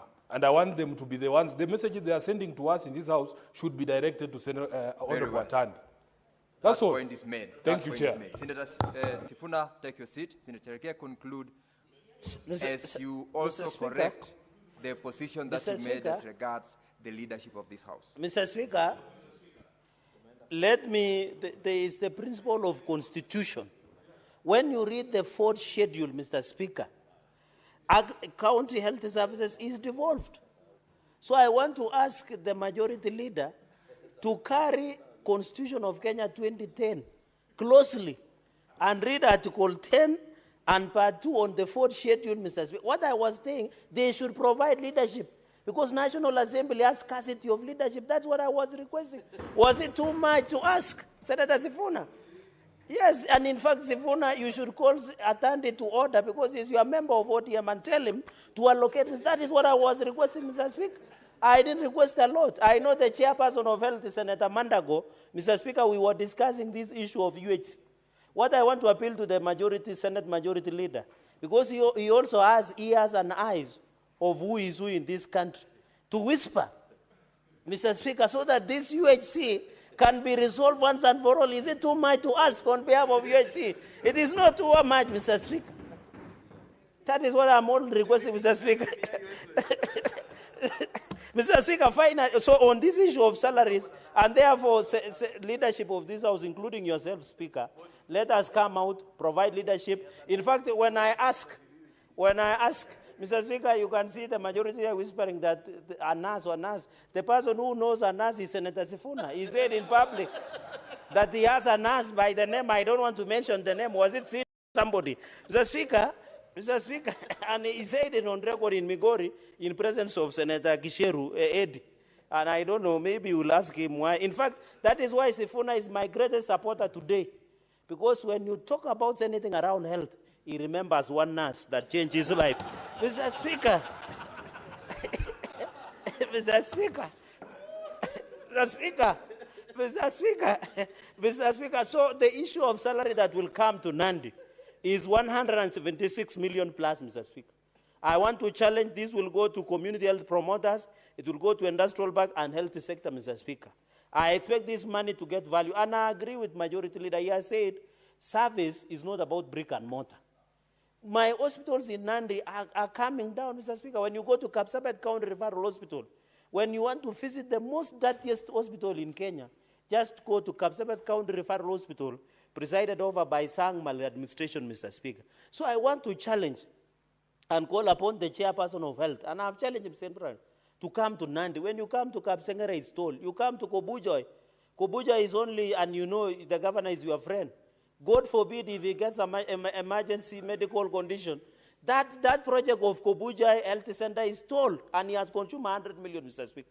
So I hope my doctors and nurses and healthcare practitioners in Nandi will get value. Finally, on the issue of World Bank and Danida, Nandi is going to get over 480 million, almost to close 1 billion, Mr. Speaker. We need to see this value. I have seen my project in Soria Township as told.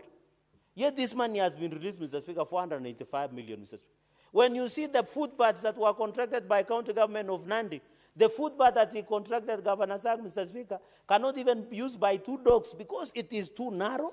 It cannot be used to pass by the 2 people, Mr. Speaker. We must be told what is the value. And 480 million, Mr. Speaker, is World Bank money. It is a loan. It is not a gift. It is not sadaka, Mr. Speaker. It is money meant to transform the lives of the people of Nandi. So this 485 million, Mr. Speaker, must give value to the great people of Nandi.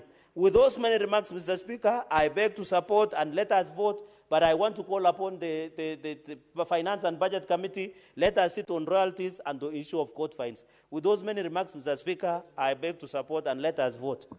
Senator Eddie Okech.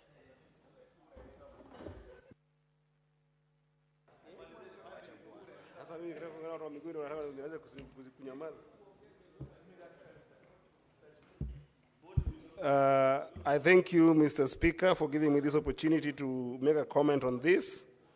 Mr. Speaker, there are some clarity that I wanted to make here that are very, very important. Mr. Speaker, we share revenue in 2 forms. Number 1 is the revenue that we share from equitable shares required by under Article 202, where there is money we share between national government and county government. And that, Mr. Speaker, informed our DORA, which we discussed the other time. And then secondly, after that, Mr. Speaker, then we fight here for SIGA. We fight for additional allocation to counties. Now, Mr. Speaker, that additional allocation to counties, the way it happens is that there are 4 areas where this money comes from. One has been contentious, and I'll go back to it because my chair has been implicated in this, and I need to explain to the House why it was important for the chair, perhaps not to put it on his talking notes. So number 1, Mr. Speaker, the counties must note that as a House, we fought for this actually and ensured that out of what national government gets as its share, under Article 202.2, they can put additional money to counties, and that additional money to counties in total, we are sending to counties 8.4 billion out of the additional shares from national government. Apart from that, we then have additional allocation from unconditional allocation from court fines. That would mean monies that come as a result of offenses that people have violated of respective county laws. On that, Mr. Speaker, we are scheduling today 116 million that is supposed to go to counties. Then lastly, Mr. Speaker, there is the issue of those additional allocations that come from loans that we get as a country, as well as grants that we get from other development partners as a country. And in this 3rd schedule, we are sending 37 billion. Now, my county of Migori, in those sections, Mr. Speaker, it is important that I report to the people of Migori that apart from our equitable share that we sent to Migori that had now passed 8.6 billion, Mr. Speaker, On the national government share, number one, we are sending to Migori, or we are scheduling that Migori gets 186 million that is meant for KIPES. That is the County Aggregated Industrial Parks, which had commenced, had taken root in Migori. The status is still wanting that the governor must take note and ensure that this 106 million we are sending does the rightful job. The second thing we are sending to Migori here, Mr. Speaker, is community health promoters who used to be community health volunteers, sometimes past. Of course, they were incorporated. And these CHPs are a key component of our healthcare system in Migori County, and we are giving an additional 88.4 million in this schedule. And Mr. Speaker, lastly, on that national government share, we are sending an additional allocation for doctors' salaries in arrears that are in Migori, Mr. Speaker. We are sending 27.7 million. In that category alone, we are adding a whooping 302 million to Migori County. I think this is commendable. But, Mr. Speaker, as it has been said, and it affects Migori and other counties, I wish the National Assembly, in passing this schedule, would have added under national government share a portion for universal health care workers. This should have, this is the portion that they should have added, Mr. Speaker, so that you can deal with this issue of moving the entire payroll of universal health care workers from national payroll and then putting them on county payroll, yet there is no money to follow that payroll. I think it's going to be problematic that we might face a situation where we will have a total collapse of primary health care because, Mr. Speaker, if that payroll is transferred to counties and there's no allocation under this additional allocation bracket, what will happen is that those workers will go to counties and then they will not work because there's no money. Then before they realize, they'll drop out, and hospitals, as well as all other healthcare facilities, will not function. So this is where I wish that the National Assembly, which, as senators have said here, Senator Cheruiyot has talked about it very passionately, Senator Sifuna has talked about it very passionately, this is a responsibility of National Assembly to be able to allocate money under this docket that could have gone to universal health care workers. And we will still fight for that and make sure that national government share must be able to take care of this. Moving on, Mr. Speaker, Migori County seems not to have so many offenders to the county laws because checking on this, we are scheduling under court fines as additional allocation just about 974,000 shillings. And Mr. Speaker, we are further scheduling to Migori County an additional 371 million under loans and grants. That includes FLOCA, that includes money from Danida, includes money from World Bank. And in all this total basket, Mr. Speaker, we are adding Migori County an additional 674.8 million. This is money that, Mr. Speaker, if you put to good use, it should be able to transform the life of people of Migori County. And I want to urge the leadership of Migori County, the county government, that after doing all this work here, we must make sure that these monies are put to good use and are put in a place that they can be able to serve our people. Lastly, Mr. Speaker, I said I wanted to bring a recourse to a conversation that has implicated the chairperson of finance on the issue of mineral and royalties. The reason why it's not comprehensive here, Mr. Speaker, ordinarily, that amount of money should also feature as an additional allocation to counties in this conversation. Because there are counties like Migori County that has got a lot of gold, and this money sometimes leaves our communities. It doesn't go back to Nyatike, it doesn't go to Osiri Matanda, it doesn't go to Masara. And even now, Mr. Speaker, if you look at Keancha, today you will see an emerging mining population in Keancha bigger than some quarters that have been known for mining. So the mineral royalties must go back to our counties. But I wanted to say that the reason why perhaps my leader in the Finance and Budget Committee did not talk about this, and perhaps it didn't come to this, is because, Mr. Speaker, the mineral royalties is guided. Your point of order, Senator Mandago. Yes, Senator Eddie, take your seat. I'd like Senator Eddie to clarify. I've just had a statement. I thought, this English is also sometimes very confusing, Honorable Speaker. In his statement on minerals, he said that the Chair of Finance is implicated. This English will, the people of Mandera might think that their senator has begun some mining business, while to my understanding and perception, he was referring to the committee in terms of the role of minerals. Maybe so that it is clear, and because this is a House of Record, Honorable Chair. Senator Gasheru, proceed to make that clarification for the comfort Yes, of Mr. Senator Speaker, it is 4:51, and Senator Mandago has just walked in. So I understand his plight.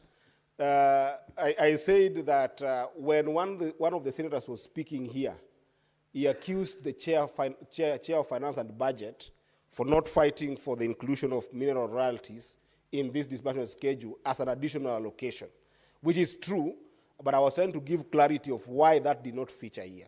So that's where I was going, and next time try to come to the House early, Senator Mandago. So, Mr. Speaker, what's happening is that the mineral royalties is guided by the Mining Act of 2016, and that particular allocation is actually under Section 181 of the Mineral Act. That Mineral Act is further guided, Mr. Speaker, by the Mineral Royalty Sharing Regulations of 2023, which actually passed also through this House, Mr. Speaker. And if you further look at the PFM Act, Mr. Speaker, you'll see that the PFM Act under Section 28 requires that mineral royalties after the collection are first of all put into a mineral royalties collection account, which then, under Section 75 of the PFM Act, that collection account then must then be transferred to the consolidated fund account. Now, where does the sharing element come into? Under those regulations, Mr. Speaker, if you look at Section 5 of those regulations, and I'll read it word to word, it says that the accounting officer of the State Department shall prepare and submit to the National Treasury by the 15th day after every quarter a schedule of royalties on the amount. One, of the royalties received from holders of mineral rights, and then two, what amount out of those are due to the national government, and then are due to the county governments, and those that are due to the communities respectively. I don't want to bore you with much, but it goes actually further to share the apportionment in terms of percentages that must go to national government, county governments, as well as local communities. So that schedule is actually already there, and it is established by law and subsequent regulations. So it is not that the Chair of Finance wasn't aware of this. We conversed on this. The Chair of Finance is quite well informed. I am well informed as a member of that. Finance is just as well informed. The National Treasury in making sure that in future schedules, and actually in future county additional allocation resources, money will be allocated to UHC's workers to ensure that they are also included in this kind of schedule and can be able to get their money. I thank you, Mr. Speaker. Senator Abbas Mohammed. Thank you, Honorable Speaker. Honorable Speaker, I also want to join my colleagues to support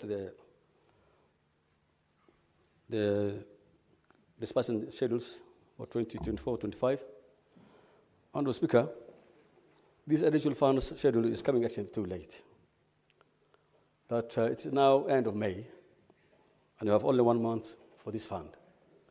And it's actually very unfortunate. I was a member of the Committee of Mediation, and every year, whenever we are talking about the additional funds, we must also have a mediation team, a committee, which is very unfortunate. It is actually the high time this House will discuss on how best we can handle this money independently from the National Assembly. Because it's actually a deliberate move that this money delays always. And at times, the Treasury release funds to the counties very late. You see, money not being released for almost 3 months for a whole quarter. And members, and even the workers are not paid. I think the issue of releasing funds to the counties must be discussed in this Senate, and we must come up with a way that we can be able to achieve money in a given time, like any other institutions in the National Assembly, in the national government. Honorable Speaker, In the Schedule 1, my county has received almost 265 million. And one is the CAIBs. Honorable Speaker, the CAIBs, this is the county aggregated and the schedule back. I see so many buildings coming up in my county, very huge buildings. So asking myself, are these really a priority for me? Because even the industries, we don't even have cottage industries. So when you start with those big buildings, I fear that we'll be having white elephants after completing those buildings. Because even we don't have even the product to put this place, I don't know we're going to use for storage of cereal boards like a cereal board. One other thing, Honorable Speaker, to community health workers. The community health workers actually are poorly paid. It's just a small token of 5,000 shillings per month. And even that 5,000 is not received on time. These people are doing a very important work, especially like my area, is about 56,000 square kilometers. Then somebody is being told, go and do some work. There's no transport, there's no other support, there's no even public means to go to some of these far-fetched places. And therefore, I'll urge the Finance Committee to look at this issue of the community health promoters, so at least we can be able to improve their allowances. As it is, actually, this is actually an abuse of human rights. Actually, this is actually a human rights abuse, because you cannot send somebody to go and work for you, and then you don't even give him the necessary support, and even the little 5,000 shillings delays. So I think we need to have, as you know, an outstanding salary payment or allowance payment for these members of the health promoters. Honorable Speaker, on the doctor's salaries, actually, as I've already said by some of my colleagues, it's very unfortunate. Every morning we're hearing people, doctors wearing uniform, loitering in the streets, making noise. This is actually unprofessional. And that's not happening in this country. These are not hawkers. These are people who have been gone to school for almost 7 years. Who want to do all the siding and then going to one of the best brains in this country. And then they walk in the streets every day demanding for their rights. This should not be happening anymore. This Senate has to intervene and come up with a way where these doctors can be helped. Especially the UHCs are not only doctors. There are nurses there, there are health technicians of all sorts of cadre. And therefore, we must come with a solution to this problem. And this must come to an end. Finally, Honorable Speaker, I will ask the Committee of Finance also. If you go to our counties, the ECDs, this is actually the early childhood, don't have any money that has been allocated to them. They are the mass of the counties. The counties, and these are actually the people that we need to depend in the future. These are young kids that are coming up. They have no proper classes. They have no materials. They have no even desks. Some of them, like my place, kids are sitting down. The classes are actually overcrowded. And therefore, there is no allocation of funds for ECDs. I think that the additional funds shall have also ECDs, money for the ECD classes and students, so that at least we can have a better environment for the learning of those young girls and boys that are upcoming Kenyans tomorrow, who will be the future doctors and everybody. For the court fines, Honorable Speaker, I think this is not fair. Every county must get the realities of the court fines. Because I know in Nairobi, every Kenyan comes here for the High Court or a Appeal Court, and they come from all corners of Kenya. So the money should not only go to Nairobi or a few counties. The money must come to all counties, however little it's going to be. Finally, Honorable Speaker, the money from donors. There's a lot of money coming from donors. My county now is receiving 1.7 billion shillings. 1.7 billion is actually a lot of money. And it has been coming there, even unfortunately, what you see on the ground is just too little. Just too little, Honorable Speaker. For the issue of the health, I think the SHA issue has now improved the collections of the institutions like the dispensaries, the health centers. But the problem is this SHA problem, there is no proper accountability. The money is being used at the source. A lot of money is being collected, but there is no accountability, proper accountability, or that has been put in place. So I think for the FIF, this country must come up with a proper auditing and accountability so that this money is actually a lot of money that's coming to various, it has really improved. The health centers, the dispensaries are now receiving a lot of money, but that money is actually not prudently used, and I'm worried that this money is going to be lost. If there will be no accountability. Honorable Speaker, finally, one thing I want to say is that we will not be every day crying like young babies here. That money must be allocated to the counties, and we will say the treasury must have a section for the counties, so at least they can have an independent institution that will take care of their funding and their budgets. With those few remarks, I beg to support it. Finally, Senator Boni Halwale. Thank you, Mr. Speaker. Mr. Speaker, two general comments. The first one is that we have to carry the country with us. There is so much arrogance amongst governors who think that this money can just find its way in the county revenue fund without the legislation we are doing now.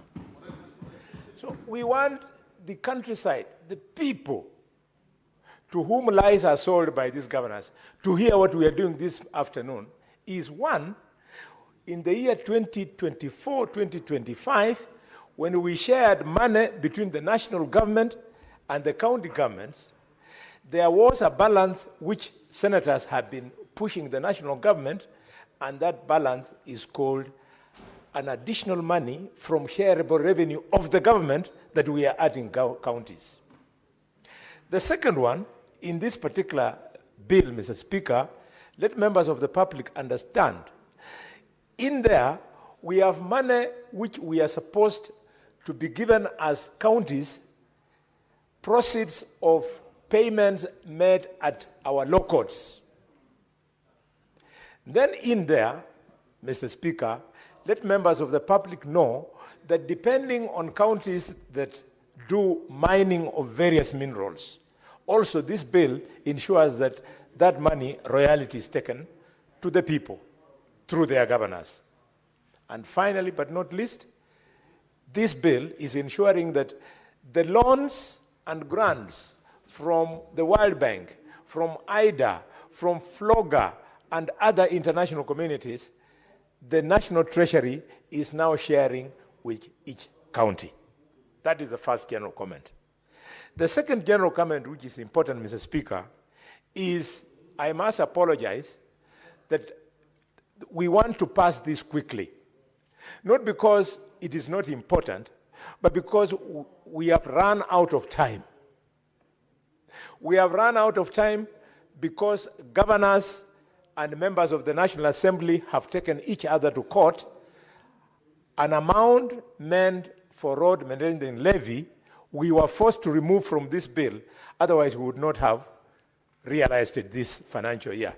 So because we have come to the end of the financial year, we've left that out and we are releasing this money, and I want to appeal to governors and members of the National Assembly in our counties. When it is about sharing contracts and tenders, governors and MPs are friends. When it is about hurling insults at senators, weak house, whatnot, governors and members of the National Assembly are friends. But when it comes to people's issue, 10.5 billion shillings to be released to maintain roads in our counties, all of a sudden, governors and members of the National Assembly don't want to agree. I want to appeal to the President of the Republic of Kenya and party leader of UDA. You have a strong 158 members in that National Assembly. And Raila Odinga, former Prime Minister, you have another 88 members of Parliament in that National Assembly. What stops the two of you?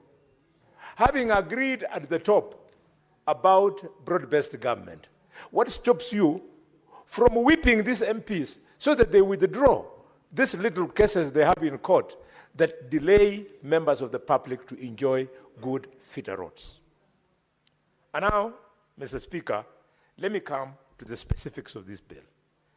The people of Kakamega, arising from what I've said above, I want you to know today that Fernandez Barasa Odinga will receive 711,709,892 shillings because of this industry.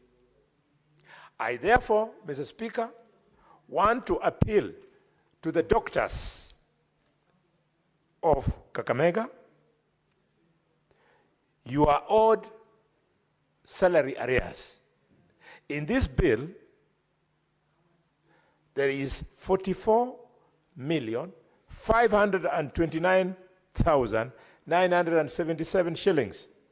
Doctors of Kakamega, please, these millions, next week, Barasa should pay you these arrears. If he doesn't, I will come and lead you to the office of the governor and we throw him out until he has paid you, is when he'll understand that we are not playing games in Nairobi, Mr. Speaker.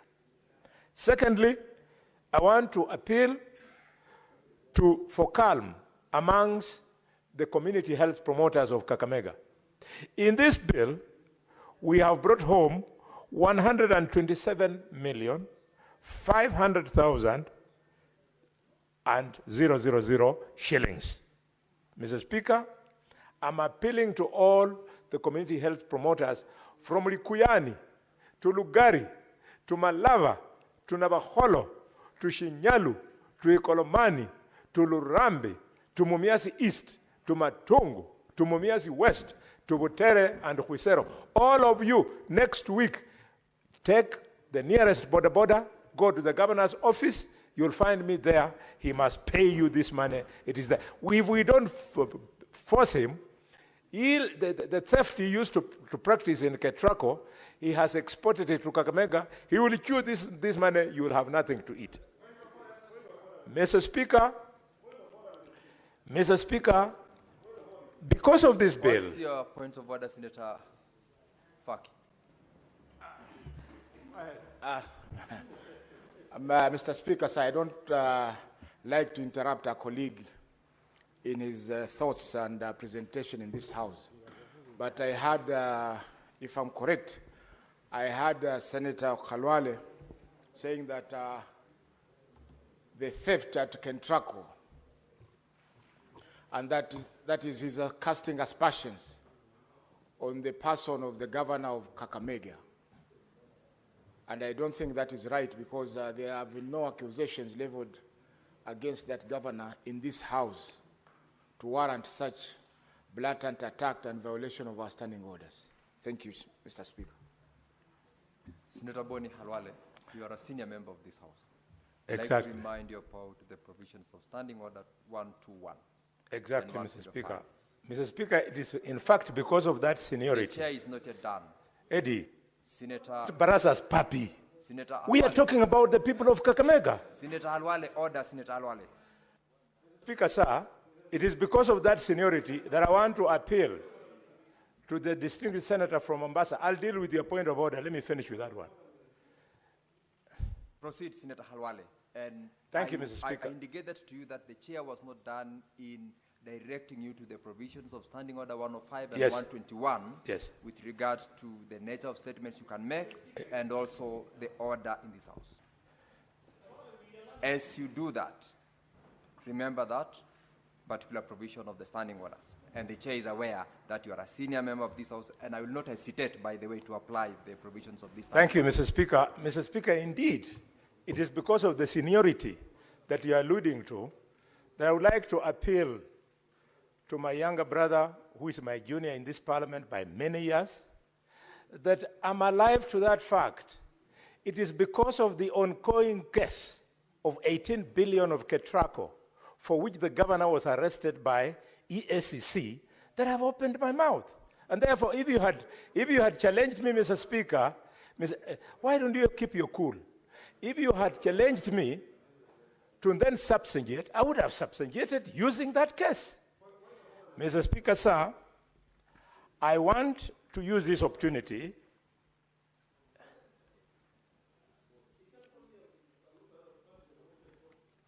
Mr. Speaker, sir, for this reason, I would like to appeal to the governor of Kakamega not to look far, to take a walk and go to Bungoma and talk to his brother, Governor Lusaka, and take a walk and go to Kitale and talk to his brother, Senator George Natembea. Both of them are doing a sterling job to the extent, Mr. Speaker, that the governor of Bungoma has received money for the construction of the County Agricultural Integrated Park. Governor Natembea has received, but Barasa has not received because he has not convinced the national government that he has played his part. He should learn from performing governors of our region. Mr. Speaker, having said that, I want to speak to the issue of court fines. It's very unfortunate, Minister John Mbadi, you have signed this schedule. You have declared that Kakamega does not deserve even a single shilling from court fines. And you know that in a county of 2.5 million people, Kakamega, these cases go on all the time. Where is the reimbursement for Kakamega from the National Treasury, CS Mbadi? It is because of this, Mr. Speaker, that I want to draw the attention of members to the fact that this little money they are dispersing here to us is a sweetener. There is no audit to tell us how much money was collected in the whole country. This is arbitrary. In fact, this is the budgeted corruption that members of the public have been pushing on social media and other forums. Yes, I would like to be informed by the Senator of Kitui. Senator Boni, Halwale. I haven't heard Senator Wambua requesting that the chair allows. I'm sorry. Yes. Mr. Speaker, I proceed. Mr. Speaker, because these funds have not been audited, we don't know what it is that we deserve from the consolidated fund. Because of this, Mr. Speaker, I want to propose to this House that we should bring the necessary legislation or amendments to the PFM Act to provide that we now have a clear-cut structure that separates appropriation in aid at the courts due to cases from county legislation. We separate it from cases due to national legislation. This appropriation aid, it is very easy, Mr. Speaker. All we have to do, just like we have a county attorney, we can also in this law provide that we have a county magistrate court for dealing specifically with cases arising from county legislation. And then money due to those cases is paid not into the consolidated fund, but it is paid into the county revenue fund. The moment we do this, Kitui will get her money, Kakamega will get her money, Nairobi will get its billions because it is too much money here. This theft at the national treasury that we are allowing, we must lock it with the necessary legislation. Mr. Speaker, if there is crime, then it is on realities. There's so much gold in Kakamega that in his wisdom, the president has led his cabinet in recognition of that gold to construct the first and only gold refining factory in East Africa, in Kakamega. Mr. Speaker, the factory is under construction at Mwitambiza Market in Ikolomani. We want, Mr. Speaker, members, just you'll have your time to debate. Let me flow. I've already been offended by the rude interruptions from your side. Senator Boni Halwale. Yes. As you continue, I've just been notified by the Hansard that Senator Cherargei order. The Hansard, Senator Boni, has just confirmed the reference by yourself to Senator Eddie's intervention that you actually made reference to him not being Governor Barassa's puppy. As you proceed, you must withdraw and apologize on that reference. That Yes, Mr. Speaker, you need to do that. Indeed, I used the word puppy. But because sometimes I attempt to speak clear English, I said, Senator Boni Halwale. Mr. Speaker, the chair has directed that you withdraw and apologize for that reference before you proceed with your submission. yes, I want to do that, but I want to clarify what I said. I have... Order, Senator Cherargei. Order, Senator Cherargei. Order, please. Chair, I will not kill by explaining what I said and then apologize. Continue. Yes. Mr. Speaker, sir, I am not so unreasonable as to call a colleague a puppy. I said, you are not Governor Barassa's puppy. That's what I said. And if that word means in English that I call him a puppy, I withdraw and apologize. I would never call a colleague a puppy. Mr. Speaker,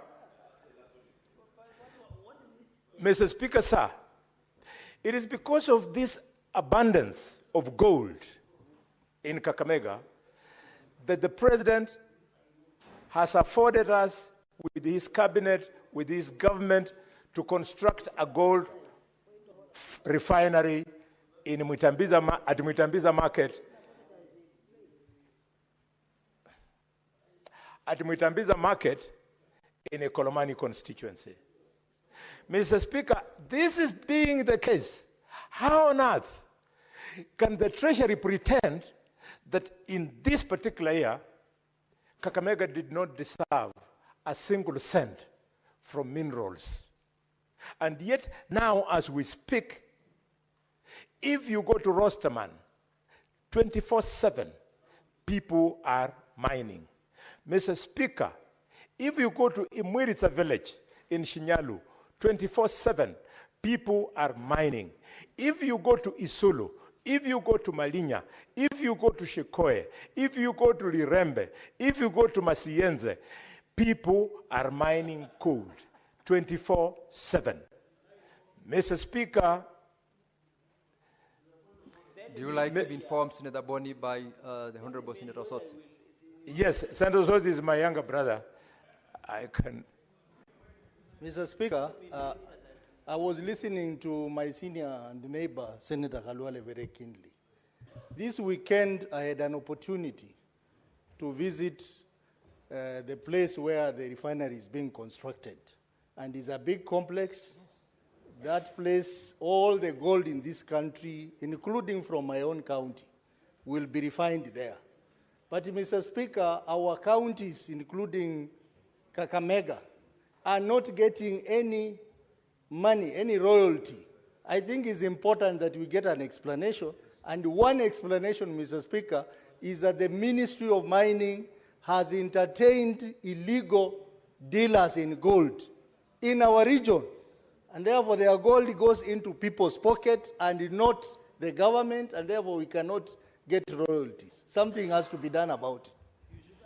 That is true, and I thank you for that reminder. Mr. Speaker, these matters are so serious to some of us because the resources God gave particular counties are meant to help the counties to come out of poverty. Today, Mr. Speaker, if you go to River Lukose, which down the line becomes River Yala, Chinese have even come with a boat. They are mining with a boat. And when the villagers go to complain, the provincial administration then fights the villagers. These Chinese, I had kept quiet because I'm tired of fighting these people since they get protection from the government. Armed AP police are there. Mr. Speaker, What's your point of order, Senator Cherege? Mr. Speaker, I raise understanding 105 on accuracy of facts. When the senator, my good neighbor, states that the government is protecting them, what does he mean?